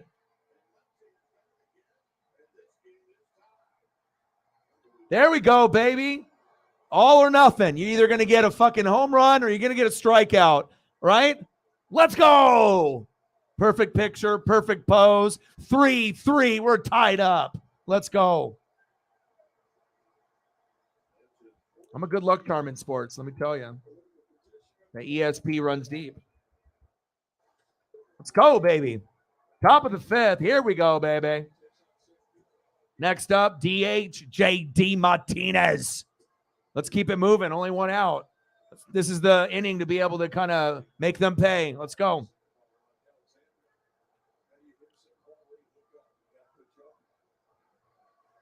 .2 innings pitched, 8 hits, 2 earned runs, 2 Ks, and he was at 77 pitches. So, I mean, when you were up 3-0 and they start to come back, you know, they felt it was time. But you could see the momentum with the Dodgers, you know, in the last couple innings. Things were starting to kind of get beefed up now, and they lost 5-0. So obviously both teams aren't very good right now. Giants are 5-6, Dodgers are 6-6. But in previous years, the Dodgers would be like, you know, 8-4, and you're like, oh wow, or 9-3. But this is not the same team. Remember, no Justin Turner, no Bellinger. You know, you don't have Anderson there anymore. The injuries. And plus, when you play teams like the Diamondbacks or the Giants, everyone and their mama will be like, oh, Dodgers are going to win. But if you actually watch the games, the Diamondbacks and the Giants being rivals with the Dodgers, they end up winning more games than you would think unless you actually watch and pay attention. Check swing. Did he go? Nope. 1-1 count.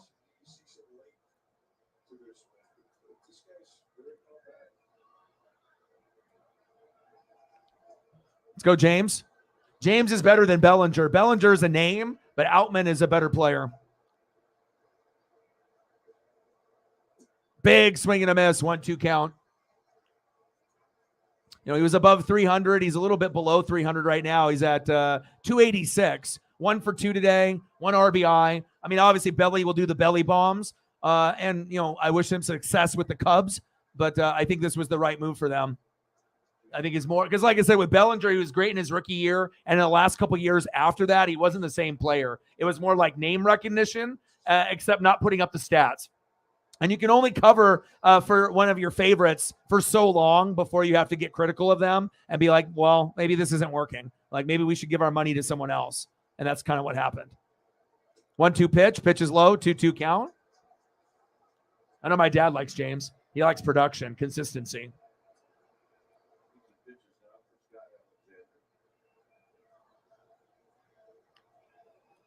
Top of the fifth, Giants 3, Dodgers 3, big run, 2 outs, 2-2 count to Outman.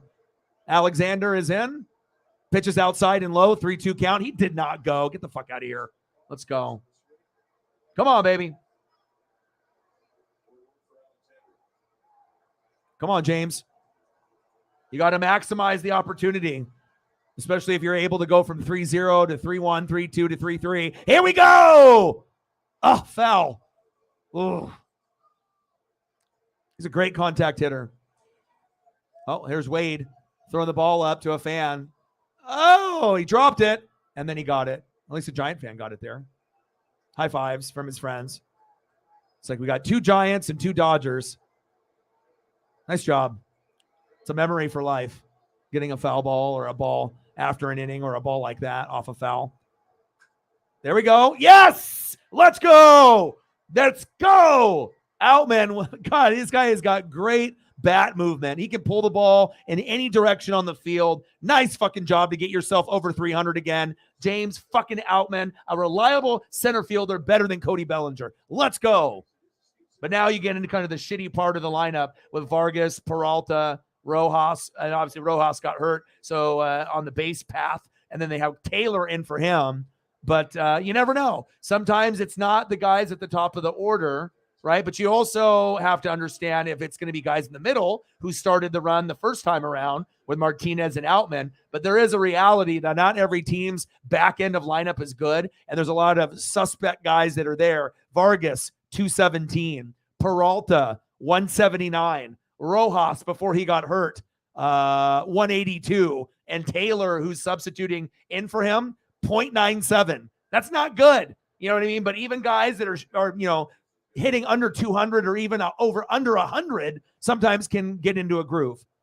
So you got to get out of the rut at some point, especially if there's a guy on and you could help the team take the lead. Maybe sometimes having that extra pressure instead of, making you crumble. At some point, someone will have to fucking step up. Maybe it'll be Vargas. Come on, baby. Chopper to the pitcher. And he's out. Damn it. But at least the game is tied. Fuck yeah. All right, let's go to the bottom of the fifth.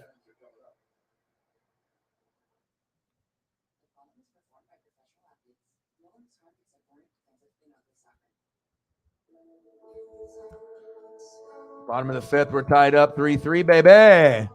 Let's go.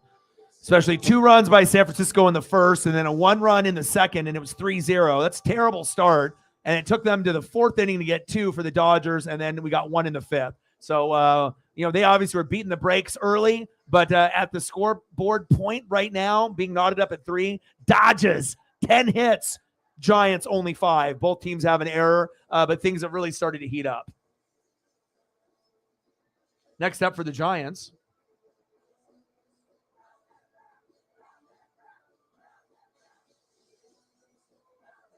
Leading off for the Giants, shortstop, 1 for 2 in a run, Thairo Estrada. Batting second, 2 for 2 with an RBI, first baseman Wilmer Flores. And batting third, looks like they made a change from Conforto. It will be, who will it be? It'll be Lamar Wade Jr. I better get a photo of him real quick.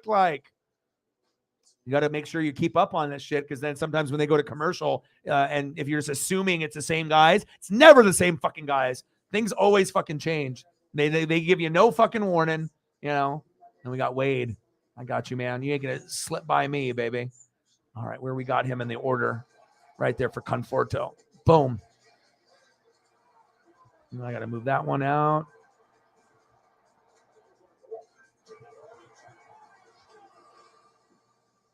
All right, let's see what happens here. Estrada, Flores, Wade. And we'll see how long Kershaw, he's still out there, wheeling and dealing, trying at least.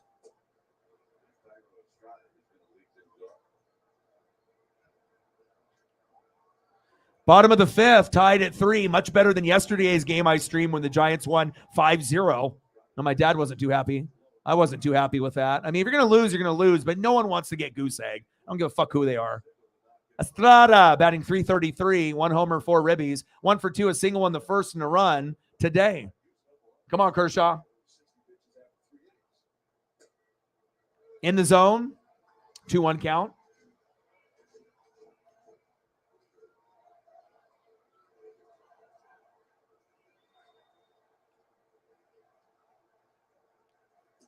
Pitches outside, 3-1 count. Come on, Kershaw.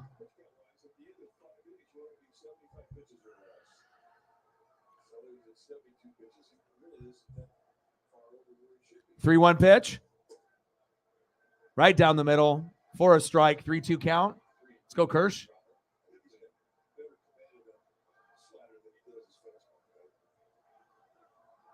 Three-two pitch from Clayton. Pitch is high. Fucking walked him. Damn it. Estrada goes to first. Leadoff walk for Estrada. Next up, first baseman Wilmer Flores. We got to find a way to get a double play here.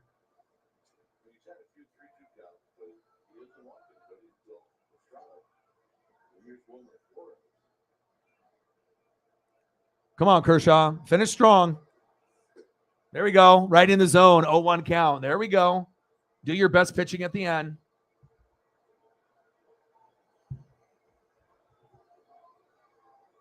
Much better game than yesterday's.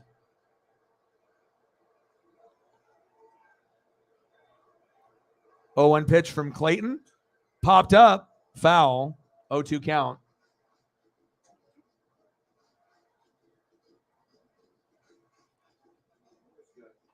Bottom of the fifth. Giants 3, Dodgers 3. Runner at first. No outs. 0-2 count. Kershaw wheeling and dealing. Flores in the box. 0-2 pitch from Kershaw. Check swing. Did he go? No. 1-2 count. That was close.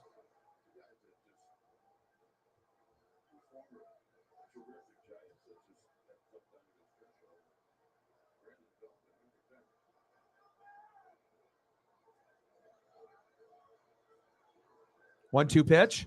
Chopped towards third base. Double play. Double play. You ask and you shall receive.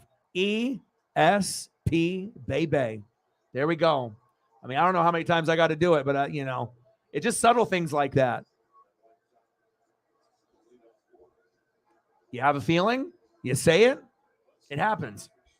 There we go. ESP, baby. Nice double play there. Sports Gods, thank you for that info. Appreciate you.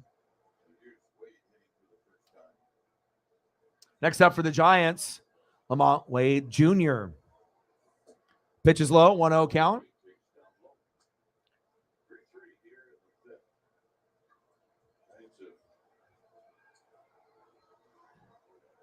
One 0 pitch, right in the zone, 1-1 count. Cool photo.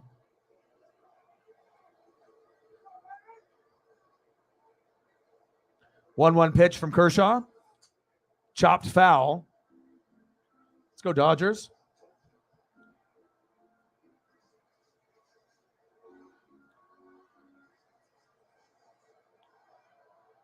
Appreciate that. I put in a lot of work. Anytime people recognize that, it means a lot, especially when I'm doing everything. I'm not just doing NFL. I'm doing every single fucking sport on planet Earth.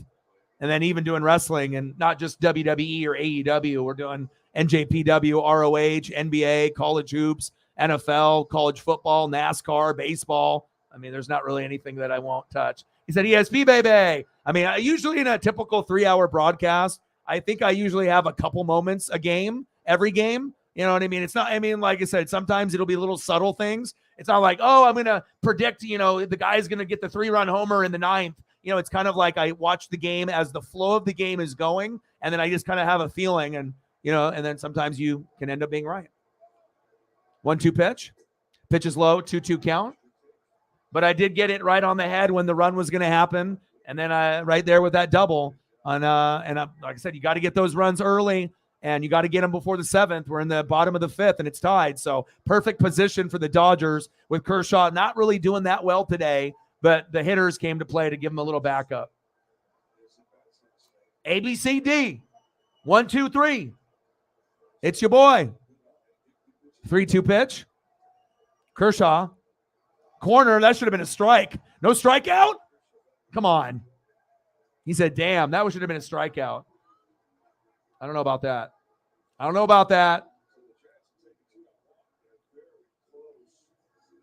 That's right on the corner, man. Guess it could have went either way. I don't know. I would have called it a strike 3, but just keeping it real.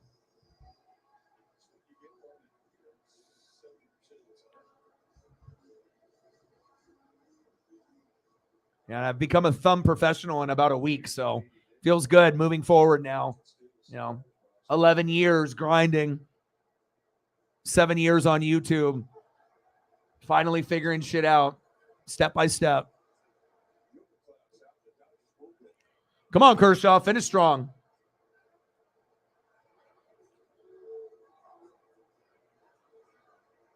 J.D. Davis in the box. Chopped foul. I'll give every player, even on the visiting team, the love. They deserve to have their logo and their fire photo there. You got to have good sports karma. You just can't be showing all Dodger shit, Sports gods won't like that. You got to make sure you do it evenly, and then good shit will happen. All right, here we go. Come on, Kirsch. It's already 2 outs, though. Like I said, you're in a great position here to go at the runner at first or to get the force out at second. So there's a good chance to get out of this inning without any extra damage.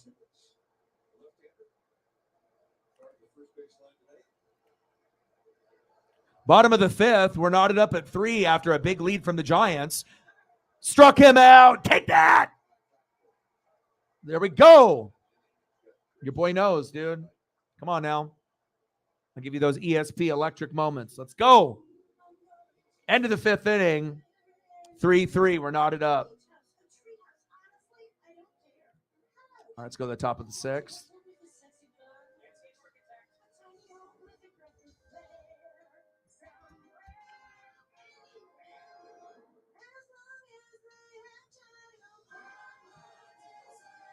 All right, I need to go grab a drink. I got like a Snapple in the freezer that I've been sitting on for like an hour or two. All right, next up for the Dodgers in the top of the 6th.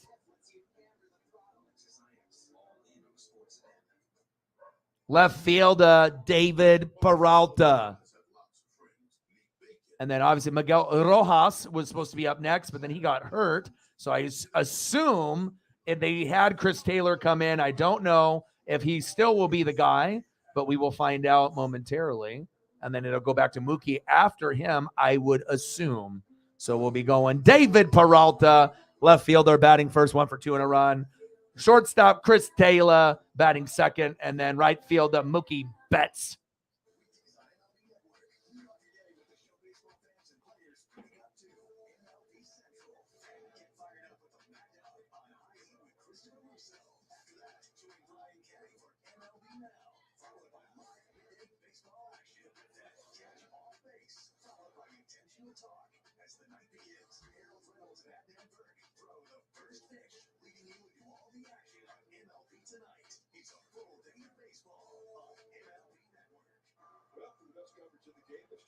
T-Mobile coverage cam. We took a look at defensive brilliance by Bryce Johnson. This is a play that ended the for the Dodgers in the fourth at the time.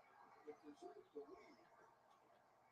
They really took away extra bases and couple RBIs for pretty free there for Bryce Johnson. You can't come up with a bigger play than that.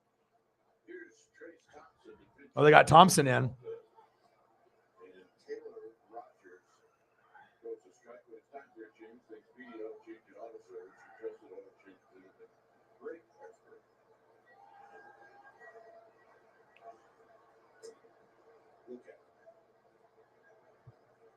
Fifth appearance for Taylor Rogers.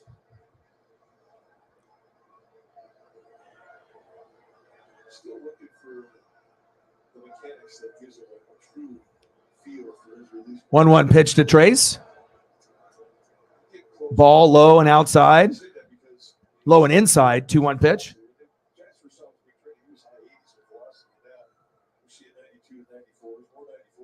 See if Clay's brother can start something here in the 6th. Pitch is inside. 3-1 count. Yeah, I need to get something to drink. Just got to get it before it completely freezes over, so it's like a Slurpee or a slushy. Pitch is outside, walked him. There we go. There we go. I'll take that.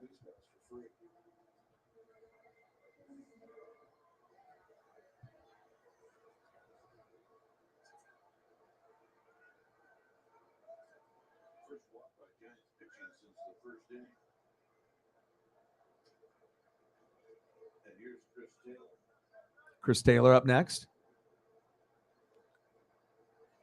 Taylor fouls it off his leg. 0-1 count. Top of the 6th, 3-3. Giants and Dodgers knotted up. Got a runner at first. 0-1 count for Chris Taylor, the shortstop.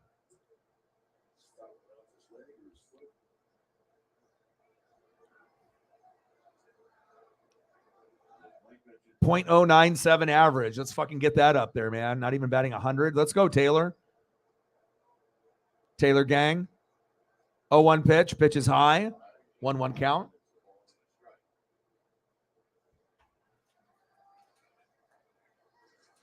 Taylor's not really put much of an average on here. He's dangerous. He's got 2 home runs and 5 RBIs.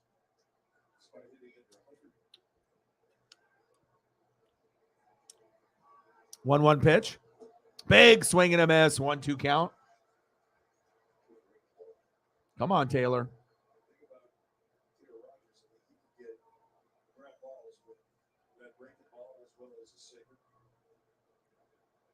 Top of the 6th, 3-3 Giants and Dodgers. Runner at first. 1-2 pitch from Rogers. Pitch is low and inside. 2-2 count. Come on, Taylor. Come on, baby. Yeah, who's been playing the best for the Cardinals so far besides Jordan Walker? Goldschmidt and Arenado being Goldschmidt and Arenado, I would assume, right? 2-2 pitch from Rogers. Come on, Taylor. Let's get this batting average over 100. Let's go. Pitch is on the outside corner, called a ball. 3-2 count. Let's go. Take advantage of this. Get a walk. Don't fucking strike out, Taylor. Get the walk. And I appreciate that. So 3-2. Keep an eye on Thompson to see if he goes. You probably would think he might. 3-2 pitch. Oh, what happened here? Oh, violation. Ball 4. Yes! There we go. Where a violation on Rogers makes them pay. There we go, because he was going to strike out, guaranteed. There we go. So now we got guys on first and second. Top of the 6th. Knotted up at 3. We're about to take the lead. Take that, San Fran. Let's go. Oh, next up, right fielder, Mookie Betts.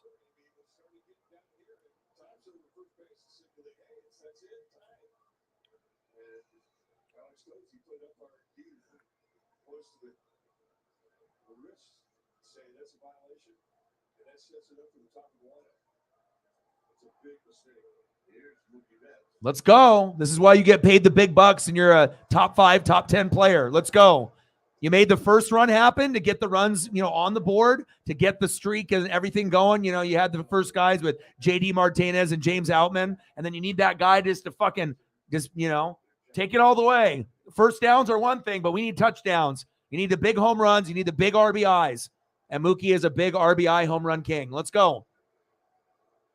Come on, Mookie. Good eye. 1-1 count.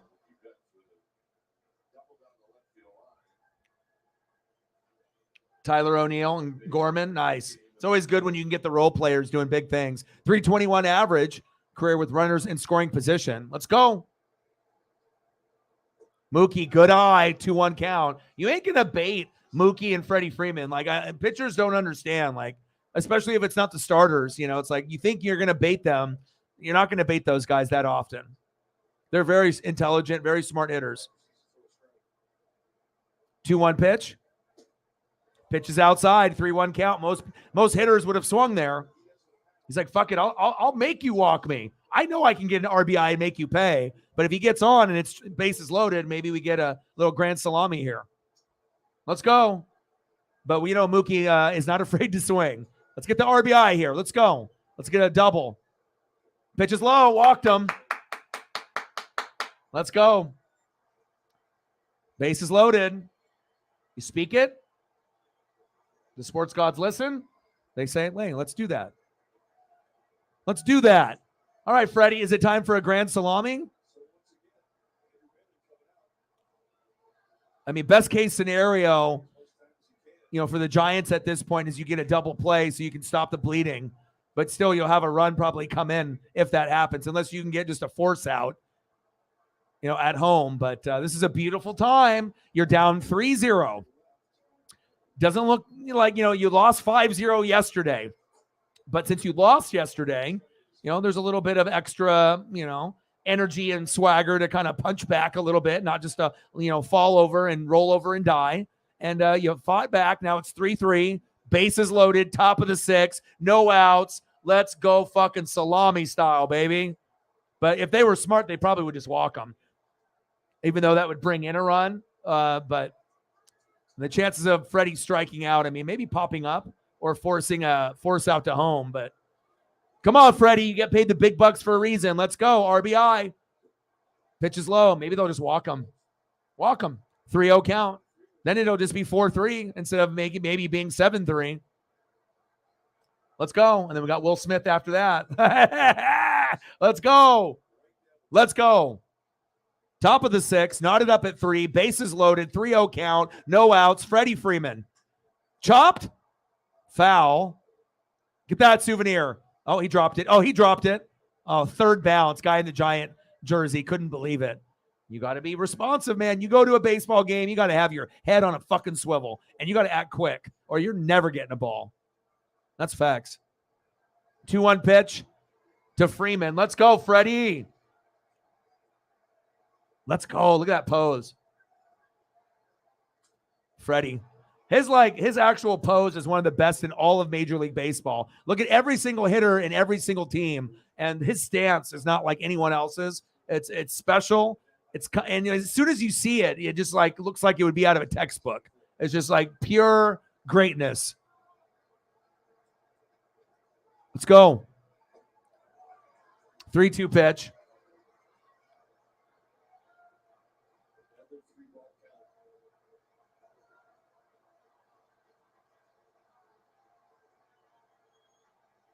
Come on, baby. 2 photos for you. That means something big. Let's go. 3-2 pitch. Ooh.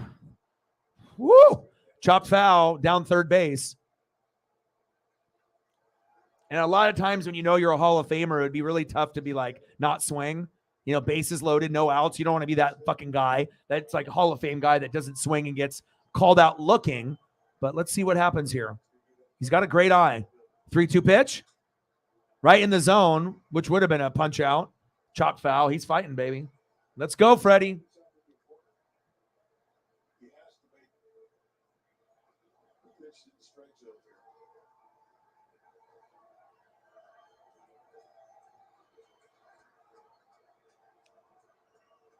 Bases loaded, top of the 6th, 3-2 pitch.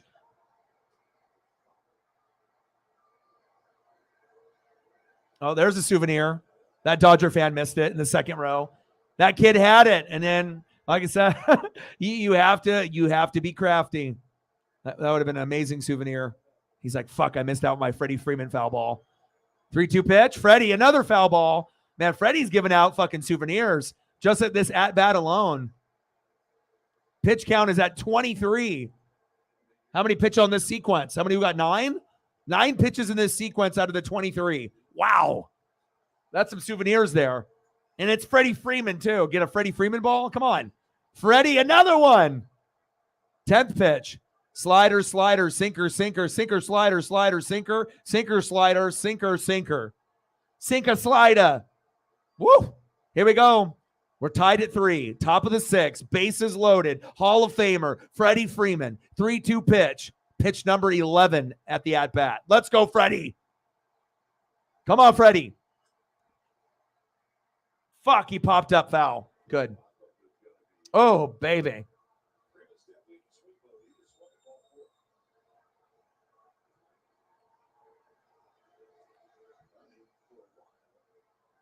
Manny in the building. Weeb in the building.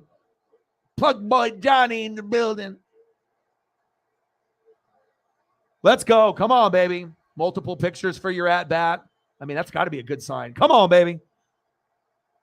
Let's go. 3-2 pitch. Pitch number 12. Another foul. Wow. I mean, talk about, a Hall of Fame player. How many guys would be able to battle it out with bases loaded, knowing what this means, this at-bat, with him there, and you're on your 13th pitch? There's not that many guys that can stretch a game out at an at-bat like this, like Freddie. Nice job, man. And I highly doubt he'll get struck out at this at-bat. It's too good. Let's go. Come on, Freddie. 3-2 pitch. Another one fouled off. He's such a good contact hitter. Slider, slider, sinker, slider, slider, sinker, sinker, slider, sinker, sinker, slider, sinker, and then the last one was a slider. Jesus Christ, dude. 14 pitches. It's like fastball. What's that? 3-2 pitch for the 14th time. Fuck. Popped up. Go foul. Thank God. What an at-bat. This is the longest at-bat I think I've had this year. Now we're on our 15th pitch at the at-bat. Some guys, will go like 80 or 90 pitches, and they're like, you're out of there. And this motherfucker is going to be at who knows what after this at-bat. Come on, Freddie. 15th pitch at-bat. 3-2 count. Walked him. Let's go. Let's go, baby. The Dodgers take the lead. I love it. The beginning of the end for the Giants. Let's go Dodgers. Fuck yeah.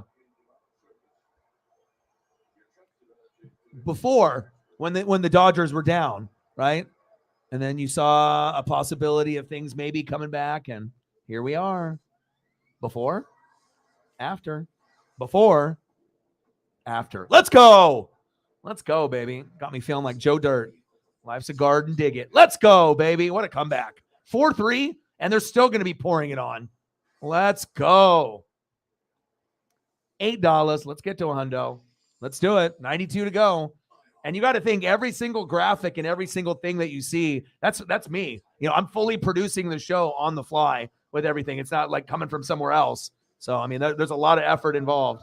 But I feel it ends up making the presentation good. You put in a lot of work. You put in a lot of effort. You have a couple ESP moments. And then you get a great Dodger comeback. Let's go, baby. Anybody can hit fucking start broadcast and just record themselves, you know. But being able to fully produce a show, that's something totally different. Not many people can do that on YouTube or Twitch. Let's go, Will. Oh, my God. What a fucking comeback. Top of the 6, Dodgers 4, Giants 3. Let's fucking go.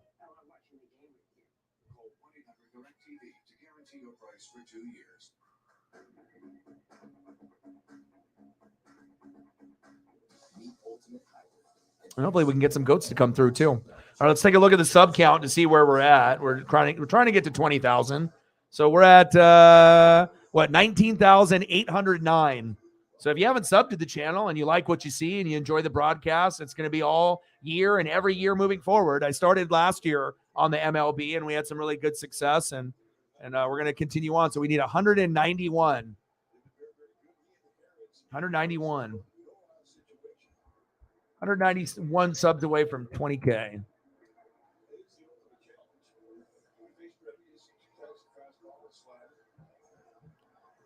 All right, they made another pitching change.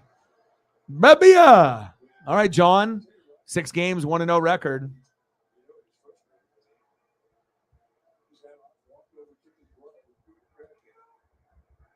Oh, he threw the glove in the trash can. Let's go. Bases loaded for Will Smith.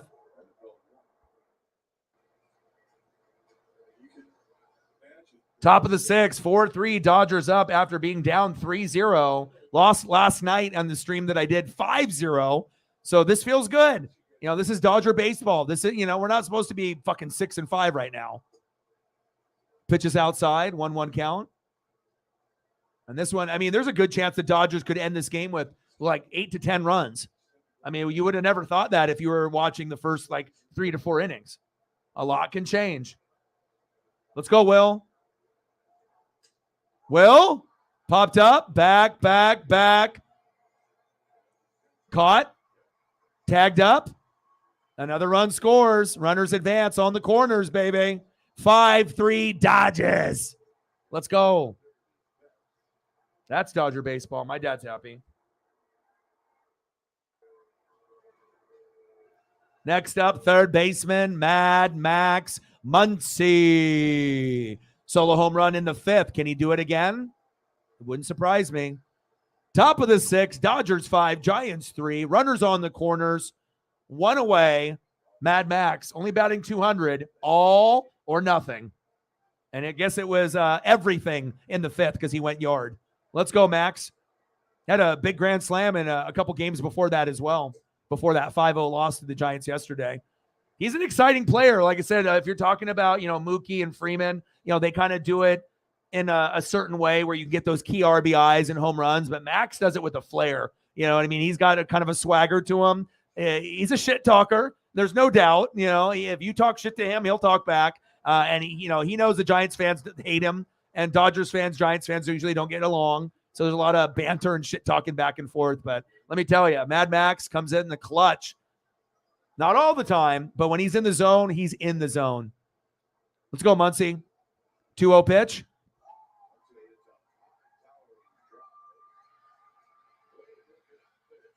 Good.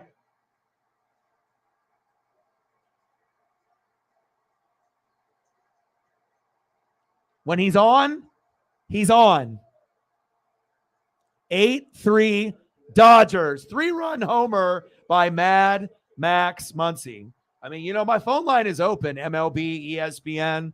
You guys, I mean, I know you guys are desperate for ratings. There's people that are on YouTube and Twitch that are much more entertaining and could definitely hold a crowd better than what the old heads have on ESPN. Let's go. Mad Max Muncy, baby. 2 home runs in the game. Doesn't surprise me because when he's on, he's on. Unbelievable. 8-3.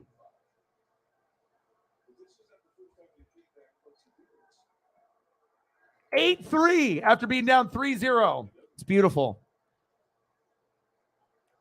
Next up, DHJD Martinez. 0-1 pitch. Check swing. Did he go? Yes, he did. 0-2 count.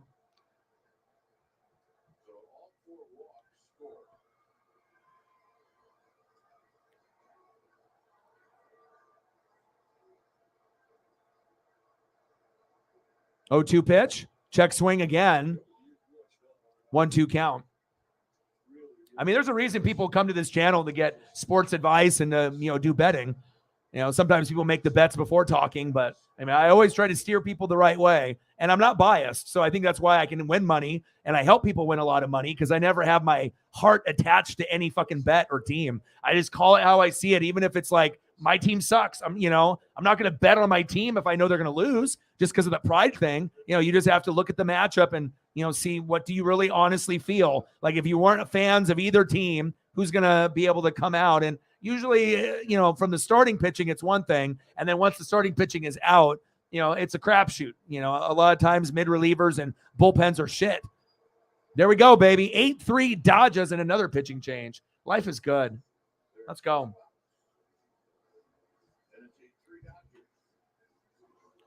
Yeah, we're 190 to go. 19,810.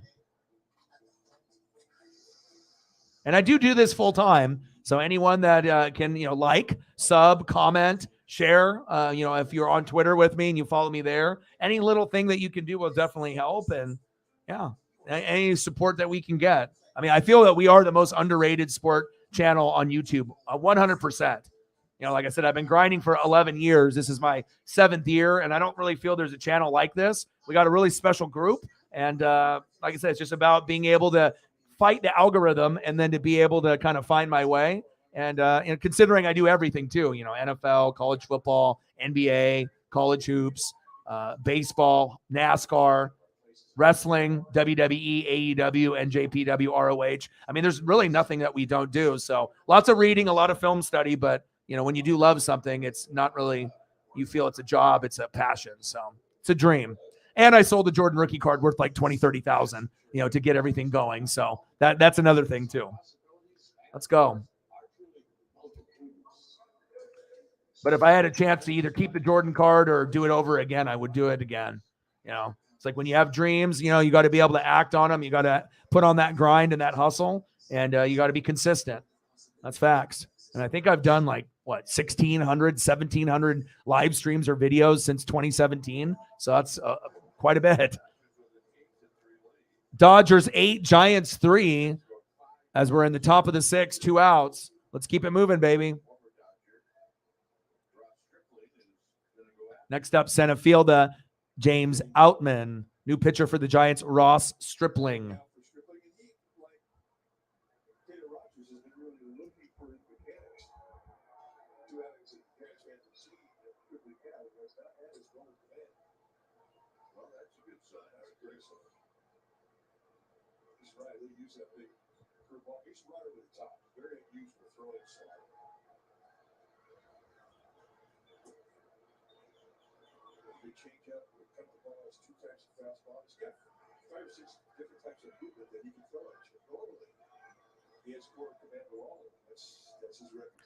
Top of the 6, 8-3 Dodgers after being down 3-0, losing yesterday 5-0. 2 away. Outman. Oh, James popped up. Damn, that's the end of the inning for them. Let's go to the bottom of the 6th. What an inning. Unbelievable. can never lose hope in baseball, even when it looks terrible. You're down 5. You lost the game yesterday 5-0. Then you go down 3-0 within the first 2 innings. Then you're like, fuck, it's a loss. We're going to lose again. But you got to stick with it. And Mad Max, like I said, once he's hot, he is the guy that brings that energy and that swagger. We already know Mookie's a better player, Hall of Famer. Freddie's Hall of Fame player. Will Smith is typically a better player. It's all or nothing. But again, when you're all in and he's linked in and he's locked in and loaded, it's very hard to beat the Dodgers when he's on, because that's just going to make everyone else around him better. And he ends up going yard sometimes in multiple times in a game, 2 or 3 times. And there we go. That's the difference. Wake up to Big Nate's guests. This show is tough to get ready for. Wake up to a whole lot. Oh, I appreciate that.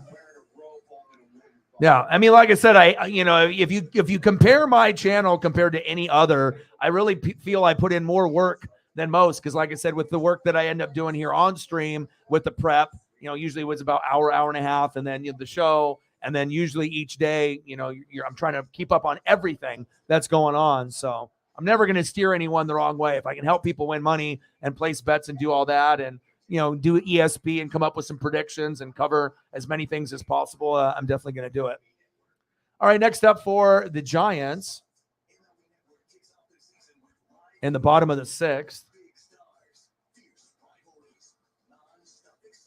Leading off is DH Darren Ruff.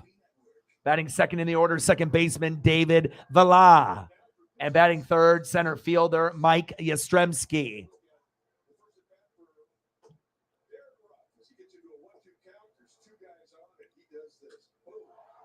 Fuck yeah, man. My dad's been a Dodger fan since the 50s. So, I mean, we're in fucking 2023. So just think about that for a second. My dad has been a fan since the 50s. Long time.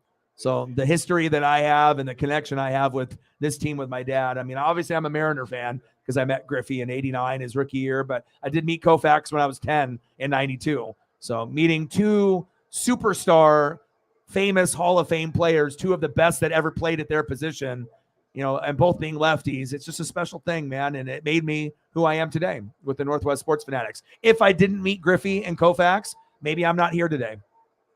Definitely had a big impact on my life. I mean, chances are I still would be here today, but I mean, that was a big part of changing my fandom, and just having special, experiences at that young age was fucking crazy. 2-2 pitch. Kershaw still out there. Sit down. Another K for Kershaw. Let's go, baby. Started off a little slow. So don't worry about me, he says. Kershaw, 5 innings pitched, 5 hits, 2 earned runs, 2 walks, 3 Ks. Would like that to be a little bit higher, but he's got a chance to get that K number up, which is now at 4 to maybe 6. I don't know. That'd be a difficult task, but we'll see. Chopper to third base to Muncy. See you later. 2 away. Woo! Let's go. Nice defense by Mad Max. Sit down, Villa. Next up, Mike Yastrzemski.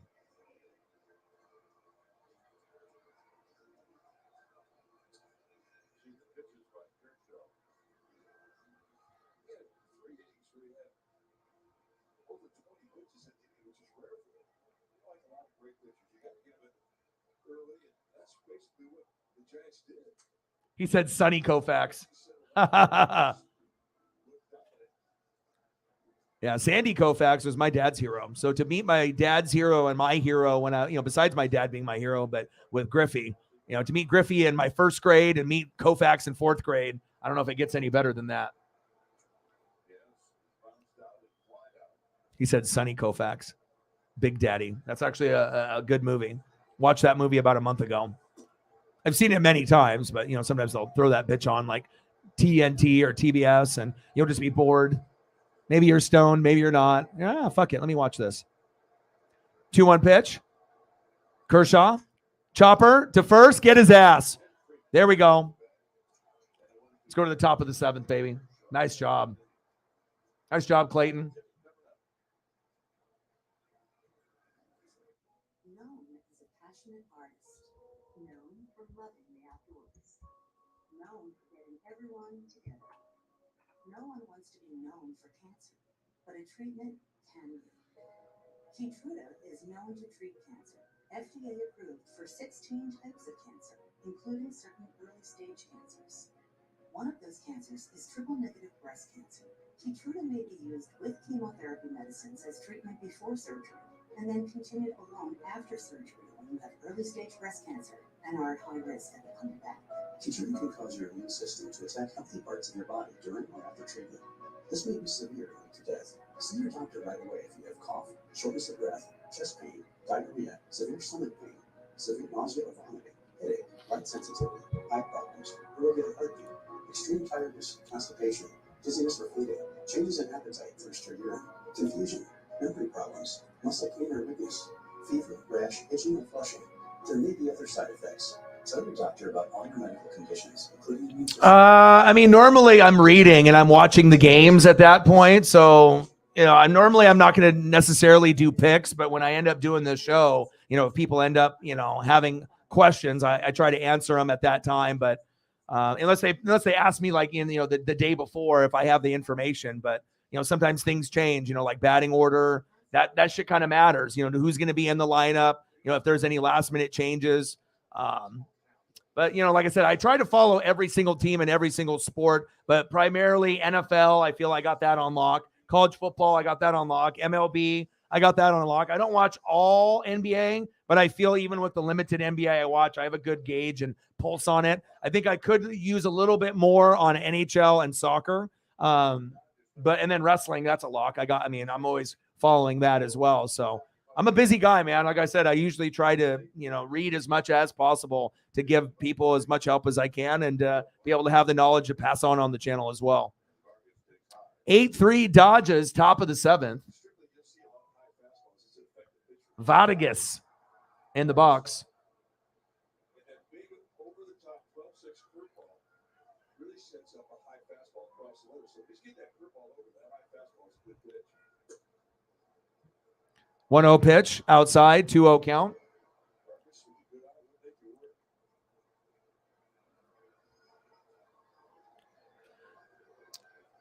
Well, a lot of times the ESP comes, right when I'm watching the game, to be honest. You can ask Sarah. Sarah's my lead mod. And I mean, she's been here for quite a bit. And I mean, I've had a lot of moments, throughout the channel. It's just, and a lot of times it's not going to be in advance. Sometimes it's like in the moment, and like I said, it's like, I'll do it before it happens, kind of like a Tony Romo on YouTube, where I can predict what's going to happen before it happens, or I say something and then it happens. But sometimes, I can do picks too. Like I said, I was able to predict, Warriors in 6 over Boston. Steph Curry was going to be the MVP, and I watched no NBA last year, and I was able to predict everything to the T and help people win money. And then I don't watch NHL on a regular basis. And last year I picked Colorado, over Tampa Bay before the playoffs started, and I said they were going to win in 6, and they did. So, sometimes you don't have to watch every game, but if you know what to look for, that's kind of, not everyone is going to have ESP.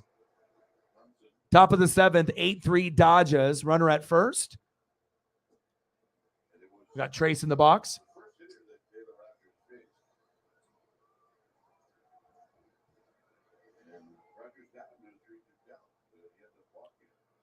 I mean, shit. I mean, sometimes it'll be something bold too. Like I say, I'm going to the Mariner game and I'm going to get a Julio ball last year when he was a rookie, and I did. Then a few weeks later, I was going to go to the Yankee game, and I told people on the channel, I'm going to get an Aaron Judge ball. I did. So I don't know how to explain it. It's like these 1 in a million or 1 in a billion things that happen to me, but it's happened to me at a very early age, and it's continued to happen my entire life. I mean, I don't know if it gets any better than an Aaron Judge ball and a Julio Rodriguez ball from last year, Rookie of the Year, and Aaron Judge on his 62 homer season. Get out of here. Oh, back. Gone, baby. Let's go. 10-3 Dodgers. Fuck yeah. And remember when I said earlier in the game where I said that it was a good chance when they didn't have anything and they could get to 8-10? They're at 10. Seemed ridiculous to say that early on when they're down 3-0, But again, when you watch sports a lot, and I've been watching since '85, think about how much film, that you've watched, depending on how old you are, and a lot of stuff that goes into this.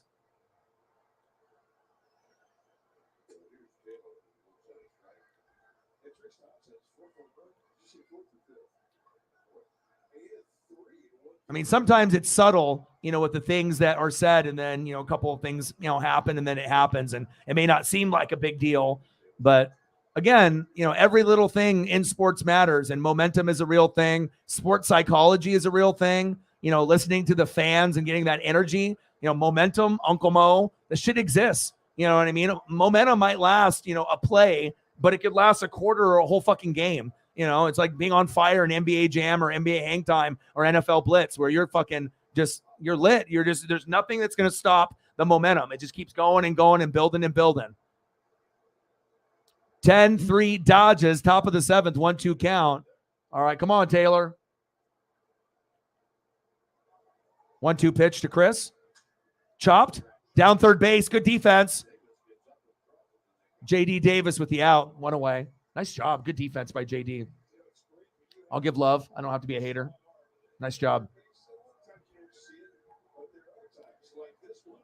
I would assume Grizzlies. You know what I mean? As long as everyone is healthy there. I mean, obviously the Lakers could upset, but I think like too many people are reaching for that because it's LeBron. Yes, the Lakers have improved dramatically, after getting rid of Beverly and, getting rid of, Westbrook. Austin Reeves have stepped up. You got, all these other key role players that have been playing really good. Vanderbilt, we haven't really got to see a lot of Mo Bamba, but, I don't watch every single Laker game, but I've done some on the channel. And I know that the Lakers could upset a team. Same thing with like the Sacramento Kings. They haven't really been good in a long time, but they could upset someone as well. So it's going to be exciting to see in the NBA if there is any big upsets. But, I mean, if the Grizzlies are up there towards the top with the Nuggets and the Kings and the, Warriors, it would be very shocking if Ja Morant gets hurt, then yeah, Lakers can win. But I would find it hard to believe, depending on if it's a 5-game series, 7-game series, if the Lakers can win enough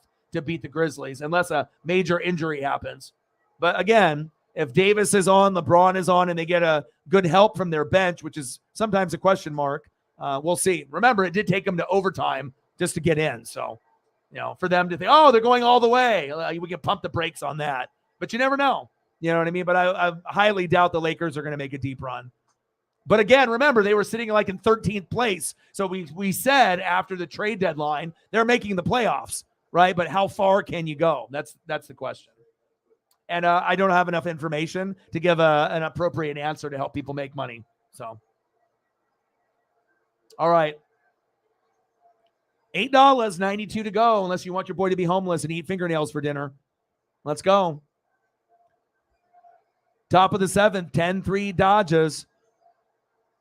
1-2 pitch to Freeman.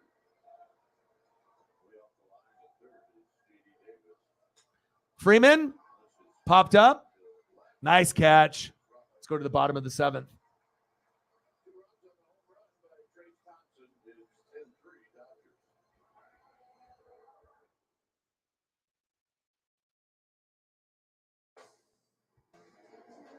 I wear a few different hats as CFO. Sometimes it's referred to as chief fixing officer. Wherever there's a fire in the business, I'm often there first. And I think that's the bit that I really enjoy and love. It kind of spreads more widely than fire. Whatever hat CFOs like Imran need to wear, Sage's tools and insights can make sure they fit. Sage, helping business flow.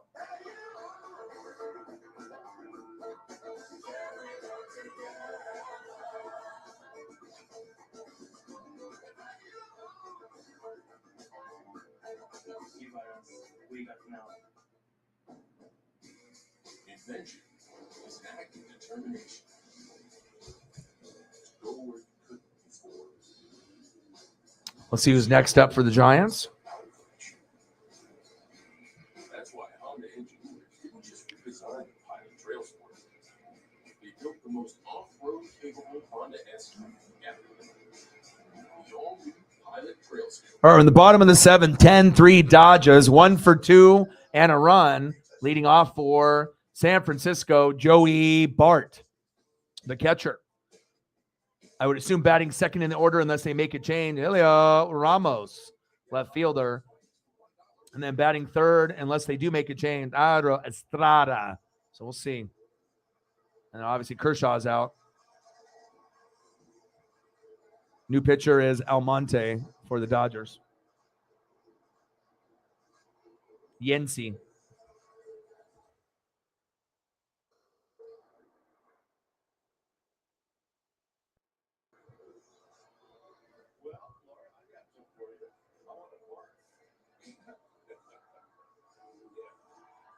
The Giants announcer says he wants to barf. All right, come on, Yancey.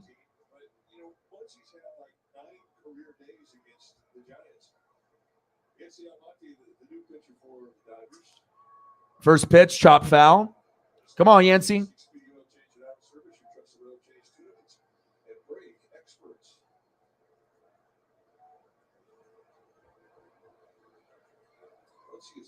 Oh, one pitch. Ooh, that was popped up. Fair. Nice. That was a good hit. Nice hit by Joey Bart there to start the little, I don't know if they're going to get on a little bit of a run here, but nice bloop single. Next up, left fielder, Elio Ramos.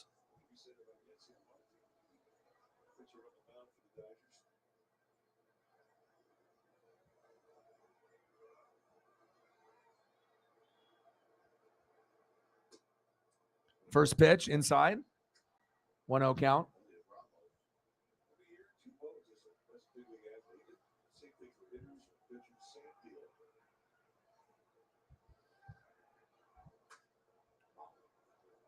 Chop foul.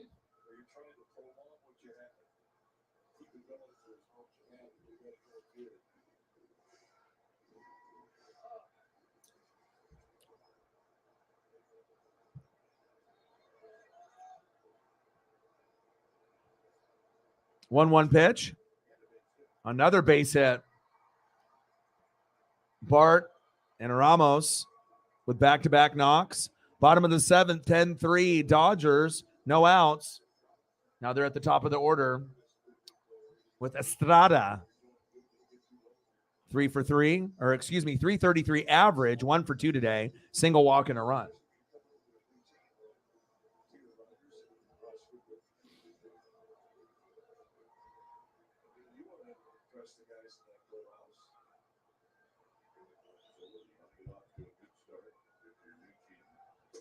Pitches outside, 1-0 count.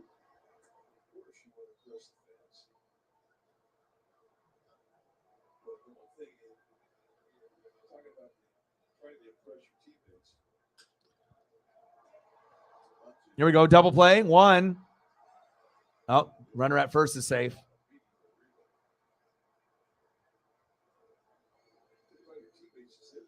Runners on the corners, 1 away.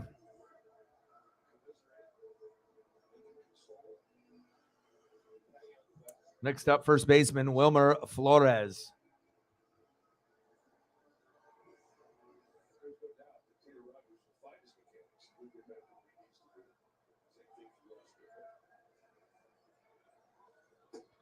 Check swing. Did he go? He did. 0-1 count. Nice job. Get him, Yancey.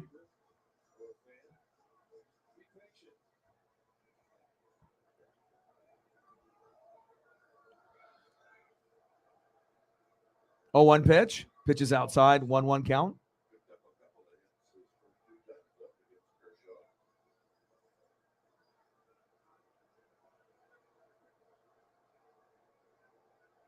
Bottom of the seventh, 10-3 Dodgers. Runners at the corners. 1-1 pitch. Big swing and a miss. 1-2 count.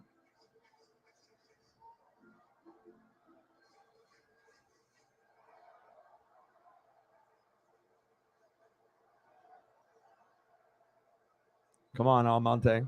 1-2 pitch. Pitches outside. 2-2 count.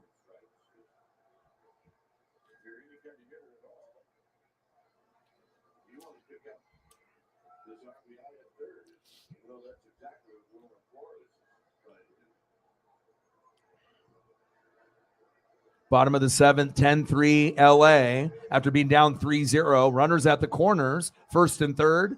2-2 pitch by Almonte. Pitch is low, 3-2 count. Count is full.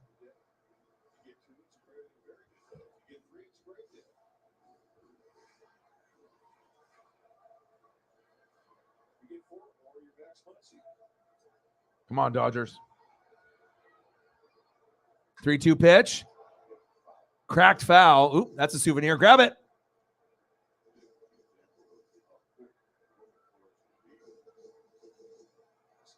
Now that guy missed the opportunity for the souvenir. The girl got it. Nice.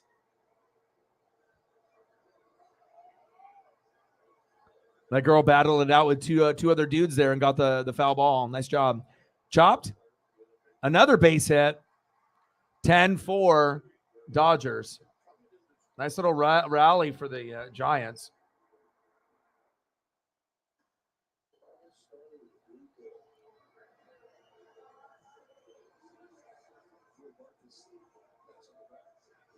Runners at first and second with one away. Next up, Lamont Wade Jr. See if he can continue the rally.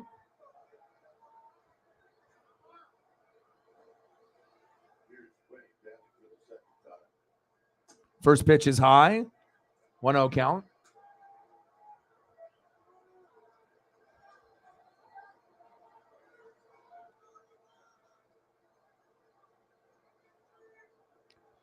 Pitch. Pitch is outside. 2-0 count. 10-4 LA. Let's go. We got to find a way to end the inning. Stop the bleeding. Down 3-0, then up 10-3. Now it's 10-4. A couple swings. This could get interesting. Pitch is inside. 3-0 count. Uh-oh. This isn't good. Come on, baby. We got to find a way.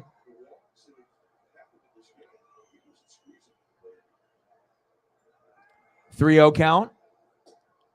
That's a strike. Thank God.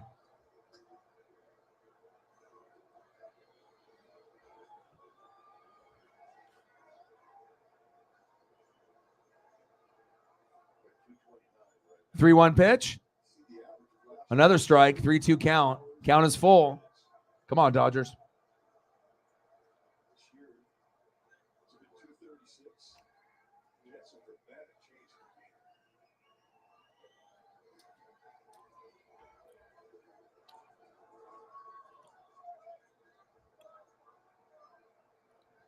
.32 pitch. Popped up. Get that, Thompson. There we go. 2 away.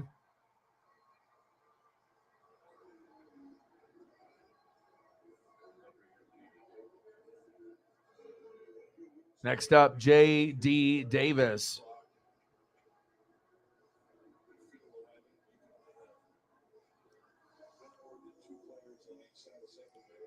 Oh for 2 sack fly, RBI in the first. He's batting .303 for the year. 2 homers, 7 ribbies. A very underrated player.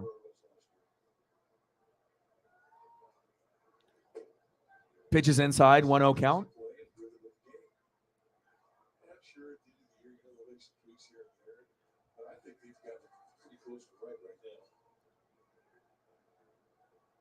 .10 pitch outside, good save. That could have been bad, and both runners could have advanced.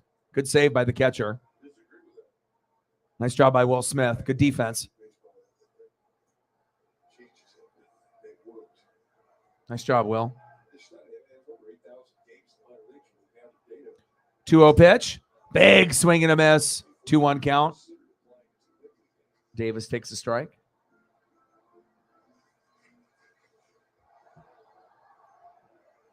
Come on, Dodgers.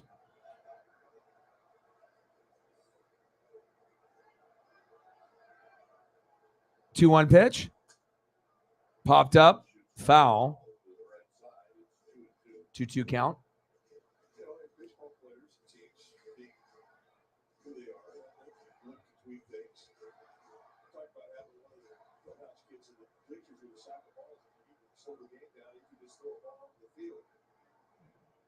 2-2 pitch. Dribbler to third. Got the force out at second. There we go. End of the 7th inning. 10-4 Dodgers. Nice job. Our stylists are passionate artisans of hair. Calic, what's the move? Great.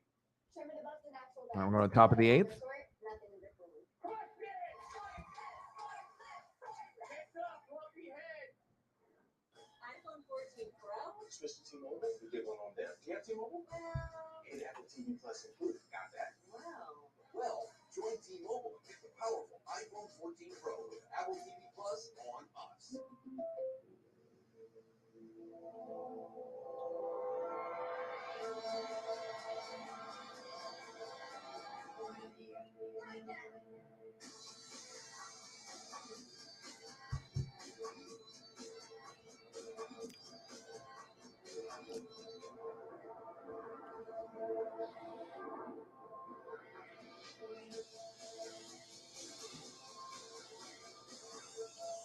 Next up for the Dodgers, leading off, 2 for 3 with an RBI, catcher Will Smith. Batting second, 2 for 4, 2 homers, 4 ribbies, Mad Max Muncy. And batting third, 1 for 4 with a run and 2 Ks, J.D. Martinez. Let's go. No matter how tough the job is, Armor All Technology. Less work, more clean. Who's ready for baseball? It's time for the first pitch. Join Harold and Abner for a first look at the night's matchups. First take from the players, and the first of many breakdowns every night. MLB Tonight, first pitch, 6 Eastern, every game night. Well, bring your kids to Oracle Park on Sunday, April 23rd for a pair of youth sunglasses. Guys taking on the Mets at 4 p.m. on April 23rd. First 8,000 kids 14 and under will receive player replica sunglasses presented by Giants Baseball Games. Go to us at giants.com/promotions. First pitch is high. Oh, wow. They call that a strike? That wasn't even close to being a strike.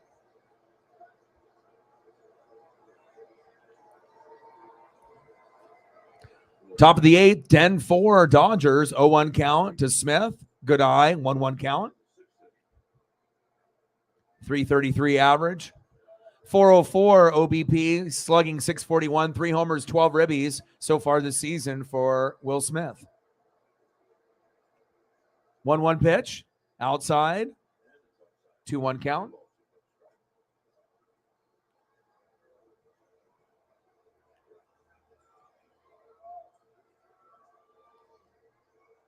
Two-one pitch.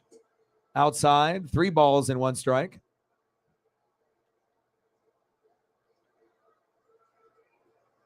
Come on, Will.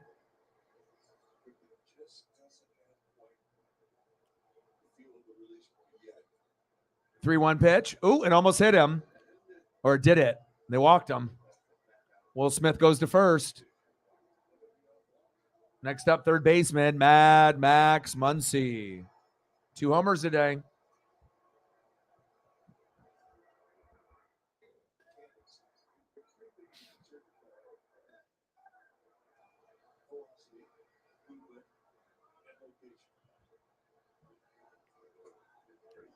First pitch for a strike for Max. 0-1 count.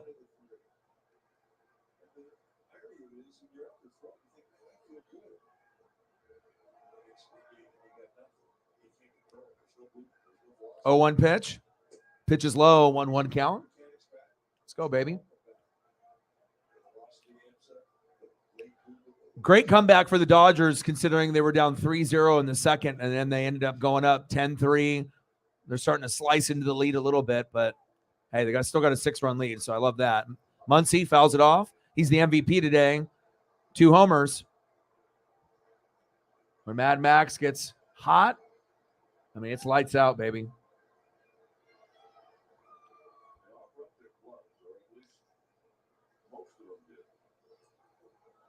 One-two pitch to Muncy. Big swing and a miss. Struck him out.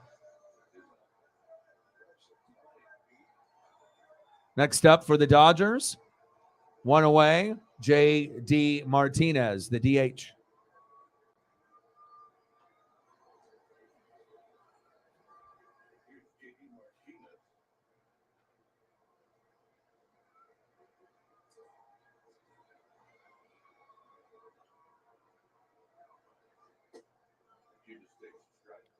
Takes a strike. 0-1 count to JD Martinez.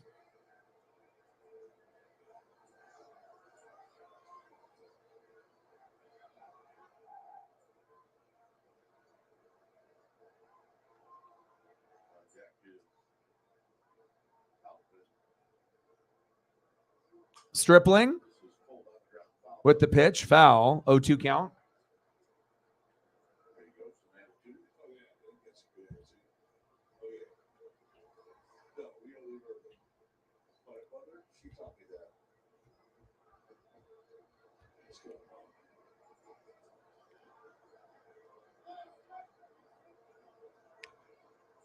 Oh, 2 pitch from Stripling. 1 for 4 for JD today. Pitch is low. 1-2 count.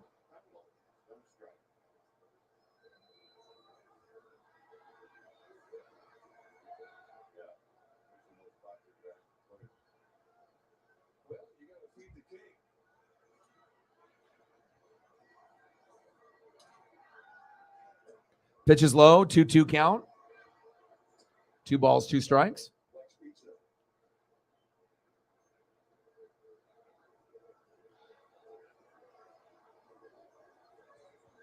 Yeah, that pizza looks good. 2-2 pitch. Pitch is low. 3-2 count. Let's go, baby. Come on, JD.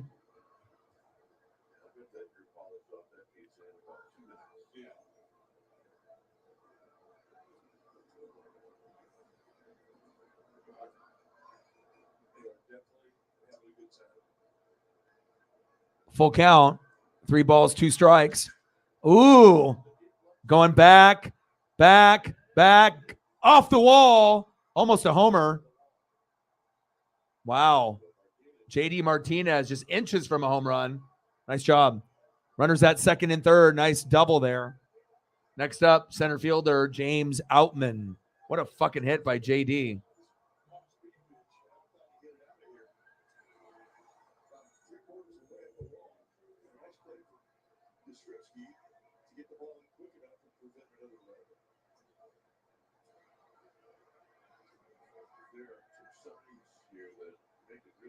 Two for 4, 2 singles for James Outman. Let's go, James.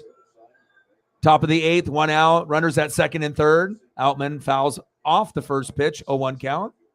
0 balls, 1 strike. 10-4 Dodgers. Let's keep it moving.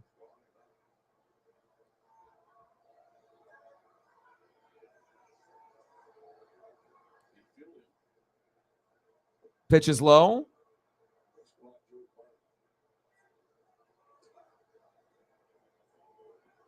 1-1 count. Stripling's on pitch 39. They're going to have to pull him soon. I don't know if he'll be able to get out of this. We'll see. 1-1 pitch from Stripling. It's on approaching pitch 40. Big swing and a miss. 1-2 count. Come on, James. Let's go, baby. You got your batting average up to 297. One more hit will get you over 300. Let's go. One more hit to get you over 300. It'll put you at like 308 or something.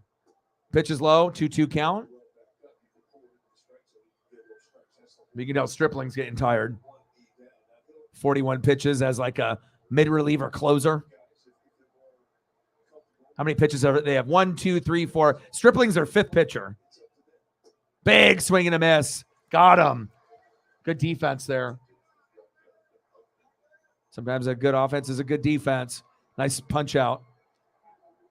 Next up, second baseman Miguel Vargas. 2 away. Top of the 8th, Dodgers 10, Giants 4. Runners at second and third. 2 away. Second baseman Miguel Vargas is up. Come on, Miguel. You got this, baby. 42 pitches for Stripling. Right down the middle, 93 miles an hour with a 4-seamer. 0-1 count.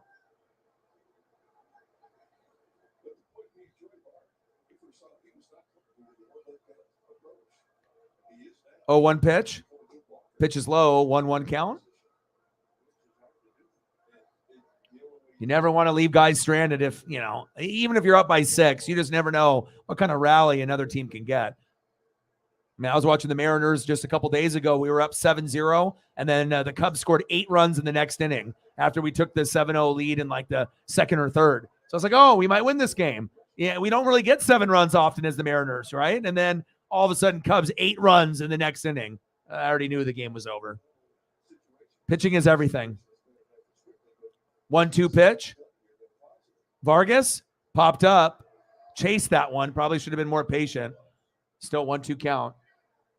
Come on, Miguel.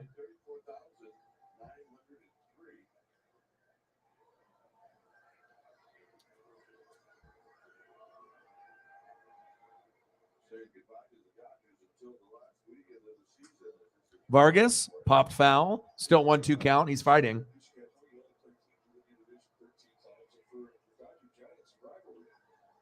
This was the first series in San Francisco. Dodgers don't come back to San Francisco till the last 3 games of the year. 1-2 pitch. Outside, 2-2 count. Let's go.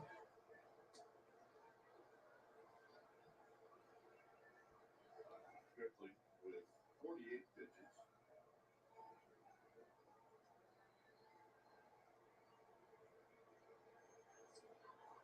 Two pitch. Chop foul towards third base. 2 balls, 2 strikes. 2 outs. Top of the 8th. Runners at second and third. Stripling's on pitch 48 or 49. He's approaching 50 pitches. What is he on? Wow, pitch count 48. Unbelievable.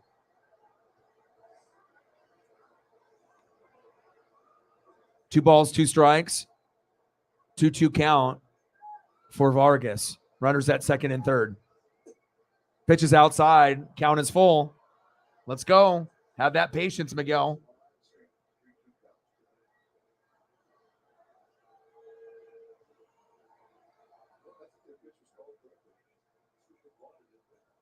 Top of the 8th, Dodgers 10, Giants 4. Runners at second and third, 2 away. Full count, 3-2 pitch. Pushed foul. Count is still full. Miguel Vargas in the box. Stripling on the mound. Stripling's on pitch 51. Unbelievable. It's not often you get your 5th pitcher that's got 51 fucking pitches. That's rare. Big swing and a miss. Got him.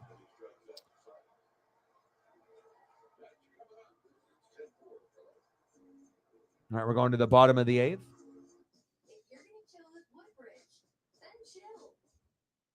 Because why not is a perfectly acceptable reason. Why? It's a wine glass. Woodbridge, wine your way.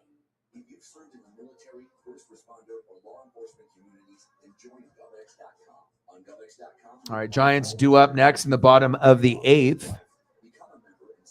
Leading off, designated hitter, 1 for 3 with an RBI and a K, Darren Ruff. Batting second in the lineup, 0 for 3 with a K, second baseman David Villa. And batting third, 0 for 3, the center fielder Mike Yastrzemski.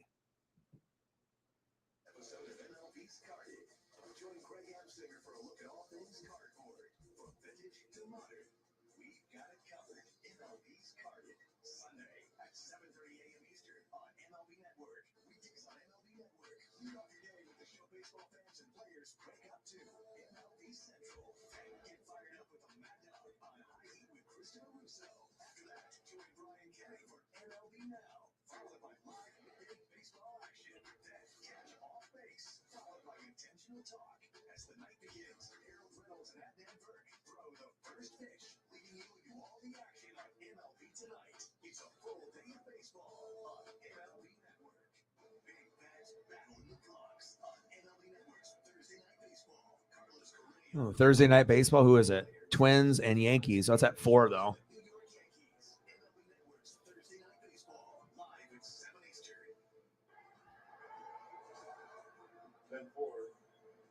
Doctors would have stopped for a chance. They're treating auto change auto service or customer change. Took a break. pitcher down for the Dodgers will be Evan Phillips. 6th time into this club now. All right, Evan Phillips. Last night, and that guy who's looking for his mechanics.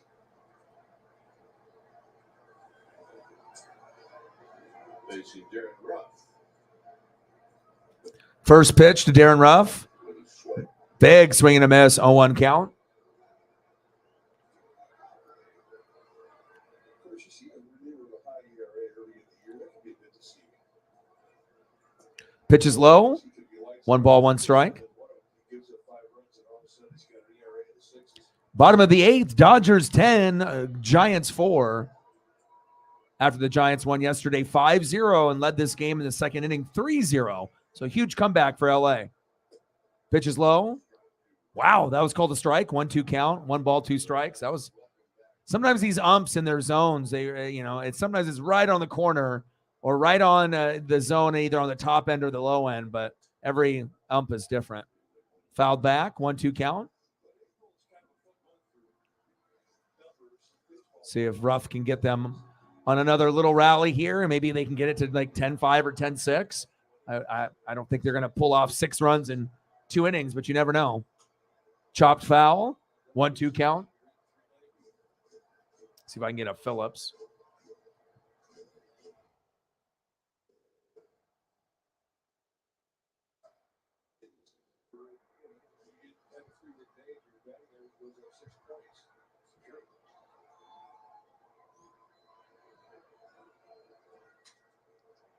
Oh, look at that. Little bloop single.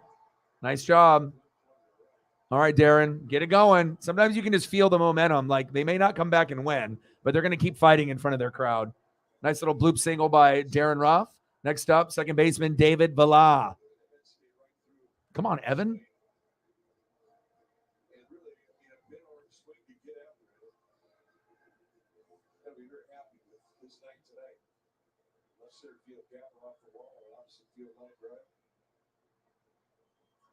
Bottom of the 8th, Dodgers up by 6. Runner at first. First pitch for a strike to Villa. 0-1 count. See if the second baseman can keep the momentum rolling for San Fran. 0-1 pitch is low. 1 ball, 1 strike.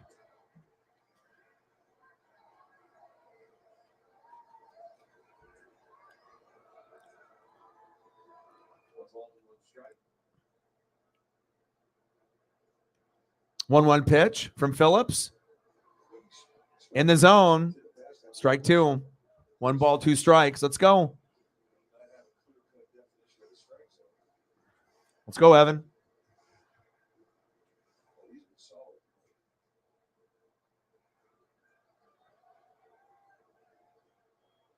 One-two pitch. Got him. Strikeout looking, baby. Nice job. Let's go. 1 away. Next up, center fielder Mike Yastrzemski.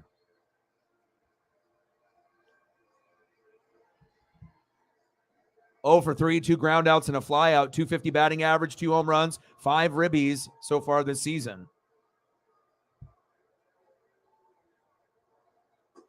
Pitches outside, but called strike, 0-1 count.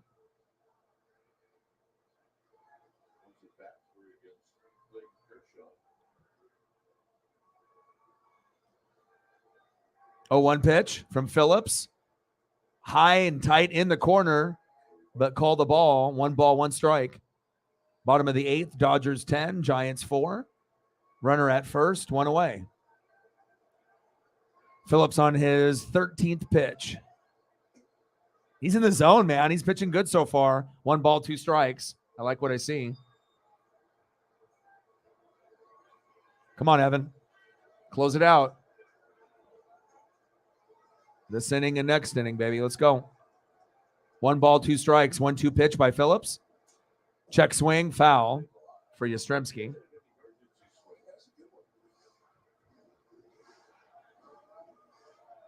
Cool photo for Mike. Always going to make sure we get the swaggiest for home and road.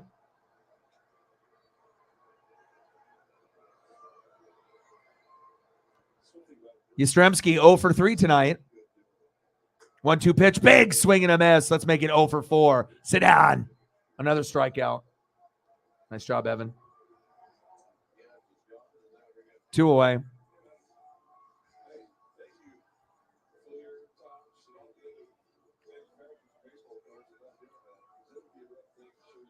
Next up, catcher Joey Bott. 429 average. Unbelievable. In the zone. Man, Evan is killing it in the zone right now. You might be able to get another strikeout here. Sweet photo, though. Like I said, catchers don't get enough love. And anytime I see a catcher, I'm always going to try to find them with a defensive photo with the catching gear on. Did he go? Check swing? No, he didn't. 2-1 count? Or is it 1-1? 1-1 count. Love this photo. Phillips, 17 pitches in. 2 away. Runner at first. 1-1 pitch. Right down the middle. Big swing and a miss. 1-2 count. 1 ball, 2 strikes. Let's go, Phillips. Bring him in the heater. 1-2 pitch. Big swing and a miss. Struck him out. Let's go to the top of the 9th, baby.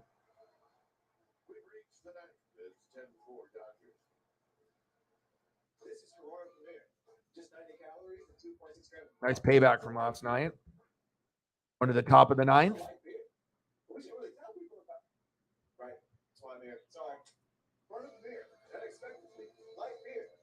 causes a curve down there? Is it Peyronie's disease? Will it get worse? How common is it? Can I talk to? Can this be treated? Stop typing, start talking to a specialized urologist because it could be Peyronie's disease, or PD. It's a medical condition where there is a curve in the erection caused by a formation of scar tissue. And an estimated 1 in 10 men may have it, but PD can be treated even without surgery. Say goodbye to searching online. Find a specialized urologist who can diagnose PD and build a treatment plan with you. Visit makeapdplan.com today. All right, next up for the Dodgers. With new hands-free Skechers work slip-ins. Just step in and get to work without bending down or touching your shoes. Plus, they have Skechers exclusive air-cooled memory foam and slip-resistant outsoles, and they're machine washable. Get affordable new hands-free Skechers work slip-ins. See if they made any changes.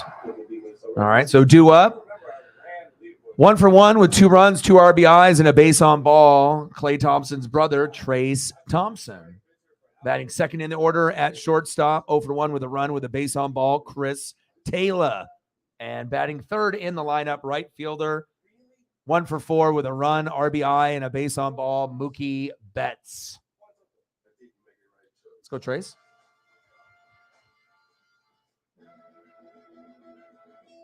You inspire the Lexus ES to be, well, more you. So thank you. We hope you like your work. Oh, it's all good, bro. Just grinding away.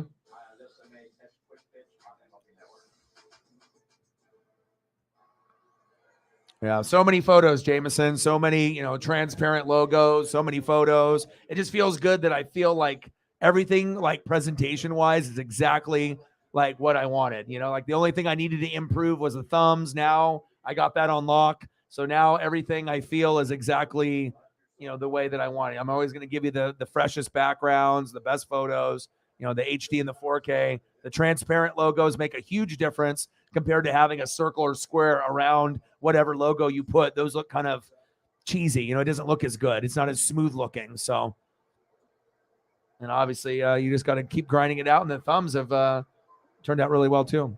Just grinding it out, baby. Let's go, Trace. We're in the top of the 9th now. Dodgers up 10-4. 1-1 count to Thompson. Did the Braves play today, Jameson? They played the Reds? 7-6 win today. Congrats. 1-2 count.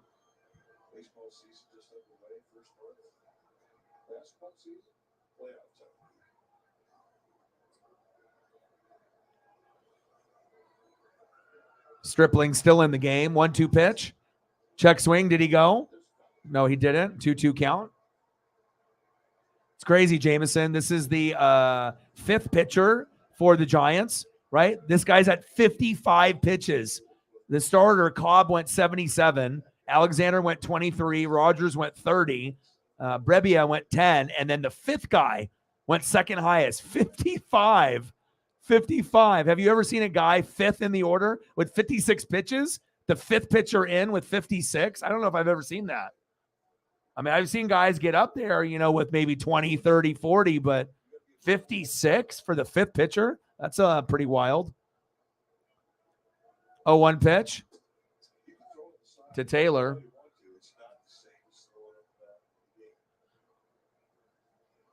Thompson obviously out, one away. 0-2 count already on Chris Taylor, the shortstop. 0-2 pitch from Stripling. Big swing and a miss, 2 away. That was quick. He said, hey, nice to know you. Hey, nice to know you. See you later. How you doing? Keep it moving. Next up, right fielder Mookie Betts.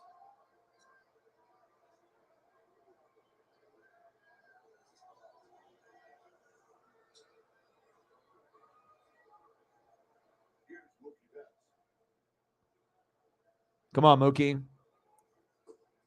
First pitch strike. Knuckle curve. 76 miles an hour. 10-4 LA. Top of the ninth. 2 outs. 0-1 count. Mookie batting .277. 2 home runs, 5 ribbies. 1 for 4 today. A little lower than normal for him. Normally Mookie's a 300 to 350 hitter, somewhere in there. Kind of vary. It's going to vary, throughout the season.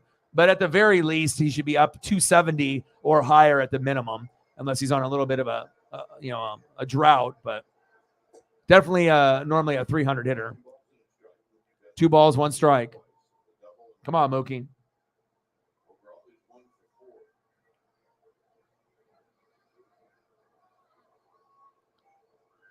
Two-one pitch.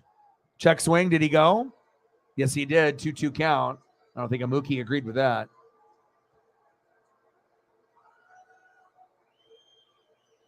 Awesome, man. Congrats, dude. Yeah, it sucked doing that Braves game with the Padres, and then you just guys got freaking annihilated. I was really thinking you guys were going to win at home. Pitches outside and low. We have a full count. 3 balls, 2 strikes. Top of the ninth, 10-4 LA. Dodgers up by 6, 2 outs, full count. Let's go, baby. Let's find a way, Mookie.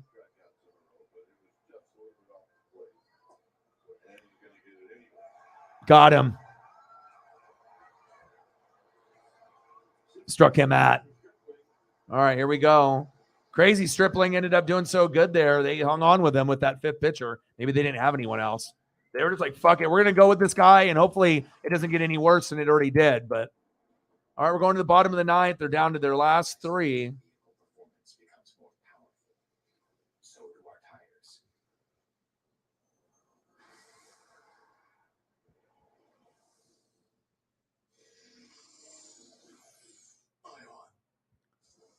You guys have the day off tomorrow, or do you play tomorrow? All right, here we go. In the bottom of the ninth, leading off 1 for 3, left fielder Elia Ramos. Batting second at shortstop, 1 for 3 with a run with a base on ball, Deado Estrada. And batting third, first baseman Wilmer Flores. 3 for 4, 2 RBIs.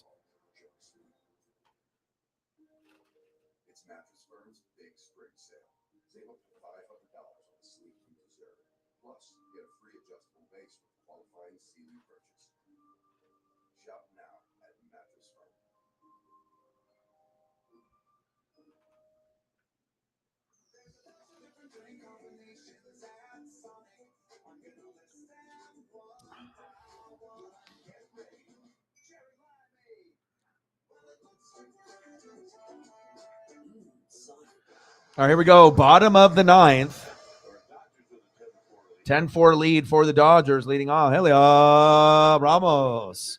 13 hits for the Dodgers, 9 for the Giants. And one thing they do have in common, both teams have 1 error. But to lose 5-0 yesterday and then to be down 3-0 by the second inning, to come back to win possibly 10-4 is huge. I mean, considering the Giants are 5-6, but the Dodgers are considered a playoff team, and they're 6-6. So they got to find ways to get above 500.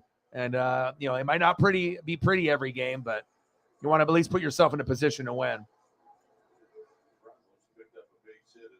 Yeah, new pitcher in for the Dodgers as well.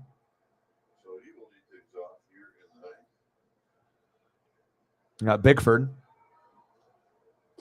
First pitch, first strike. There's him up for the 94-mile-an-hour strike.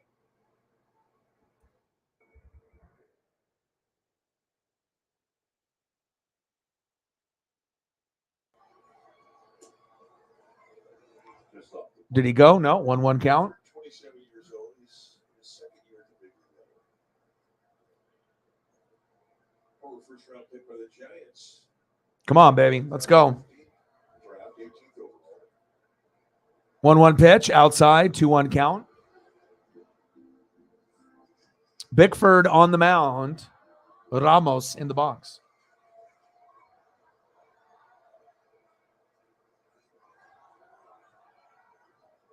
Two-one pitch. Right down the middle. Crushed foul. 2 balls, 2 strikes.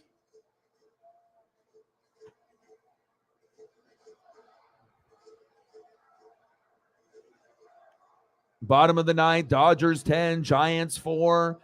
Nobody on. No outs. 2-2 pitch from Bickford. Pitch is high. Count is full. 3 balls, 2 strikes. Good eye from Ramos.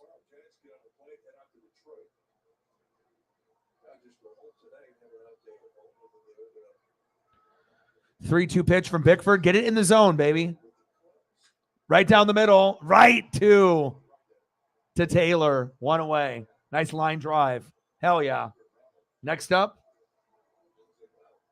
for the Giants, Yara Estrada. 325 average, 1 home run, 4 ribbies, 1 for 3, a single walk and a run today. Big swing and a miss. 0-1 count. Nice pitch by Bickford. Get it. Nasty. He's got the hair too. Long hair, don't care. 0-1 pitch, fouled off. He's behind in the count now. No balls, 2 strikes. 2 outs away for a Dodger victory. Let's go.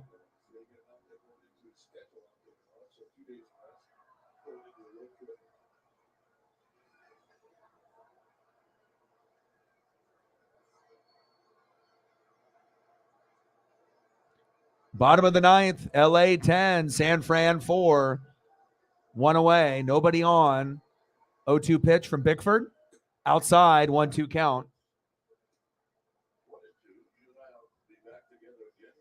I'm hoping so. It feels that way. Sometimes you can just tell when the games are going to be over. You know, and not necessarily because we're up by 6, but just kind of the mood and the body language of some of the guys. That was a nice one, though. Back. Gone! Estrada with a solo shot. Wow. There you go. Well, they keep fighting. 10-5. I mean, that's what you like if you're the Giants. If you're going to lose, go out swinging. Literally. I like it. As long as the Dodgers still win, I don't mind them putting up a little excitement at the end of the game. Nice job, Estrada, with a dinger. Right in the zone. He says, I'm going to make you pay, Bickford. Bow. Nice job. Hell of a hit. Next up, first baseman Wilmer Flores. Pitch is low. 1-0 count. 10-5 now. Come on now. Only 2 outs away.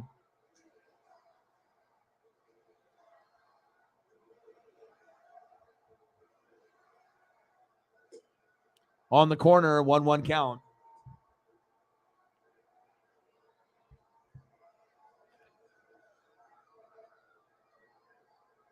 One ball, 1 strike. 1-1 pitch. Right down the middle. Crushed foul. I'll tell you, this game has had me in many emotions. But at least now I'm not angry like this, like I was in the first 2 innings. I'll take it.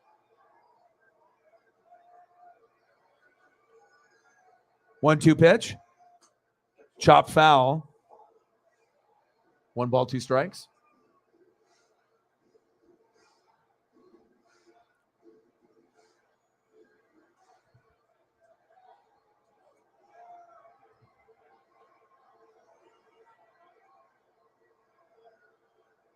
1-2 pitch. Pitch is high. 2-2 count.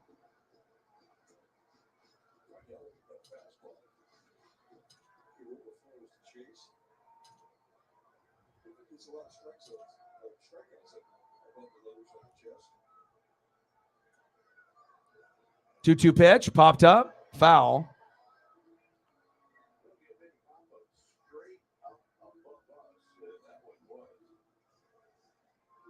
That fan got a ball. Awesome. Nothing like getting a ball in the bottom of the ninth. That's when I got my Julio Rodriguez foul ball last year against the Royals in the bottom of the ninth. Got him on the corner. Got him. 2 away. You never know when your opportunity will come as long as you're paying attention. Even when some people, might be, half asleep. People are drinking beer. They're eating food. There's always an opportunity for a souvenir if you pay attention. Bottom of the ninth, 10-5 Dodgers. They're down to their last batter, maybe. Lamont Wade Jr. First pitch strike, 0-1 count. All right, we're 2 strikes away, baby. Let's go, Bickford. Let's go.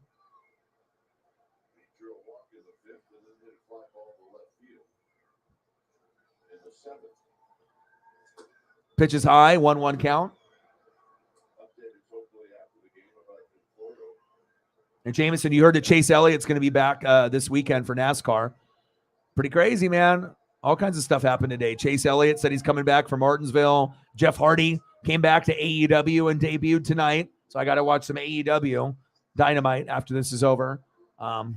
Pretty good day. Overall sports. Mariners won. Jared Kelenic, you won. Cardinals won. It's been a pretty good day. Like everything went good today, surprisingly.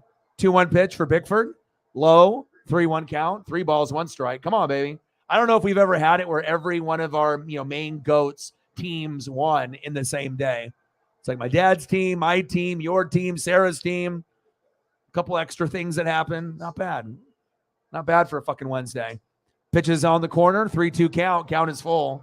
Ooh, that was close too. Lamont was not happy with that. He said, give me time. All right, 1 strike away. Bottom of the ninth. Dodgers 10, Giants 5, 2 outs. 3 balls, 2 strikes. Count is full. Nobody on. Come on, Bickford. Heater, 95 miles an hour, right down the middle. Chopped backwards, foul. Count is full. 3 balls, 2 strikes.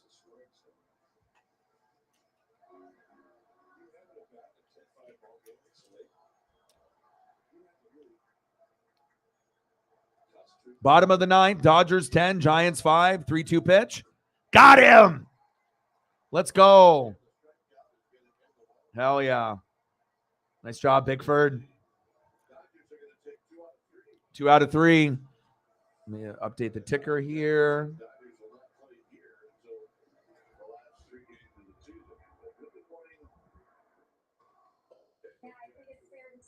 Final score, Dodgers 10, Giants 5. Dodgers win, Dodgers win, Dodgers win. I know my dad is happy. Let's go, baby. Hell yeah. I didn't really know what to expect in the game, but I knew that we would definitely bounce back, losing 5-0 yesterday. So that definitely felt good. Well, I appreciate every single one of y'all, hanging out and chilling. And I'll be back tomorrow. We'll do another game. I don't know where we'll be at. Hopefully we'll have a little bit higher turnout with the views, possible new subs and donos. And hey, Dodgers won, so I know I'm happy. My dad's happy. And Jameson, you had a good day as well. And I know you're happy. So love you guys, and I appreciate you guys. Thank you to everyone that donated, subbed, watched, shared on Twitter. I appreciate every single one of y'all. And I got one question for you. Well, talk sports like us. Your boy Ryan, Northwest Sports Fanatics, and I'm out. Gang.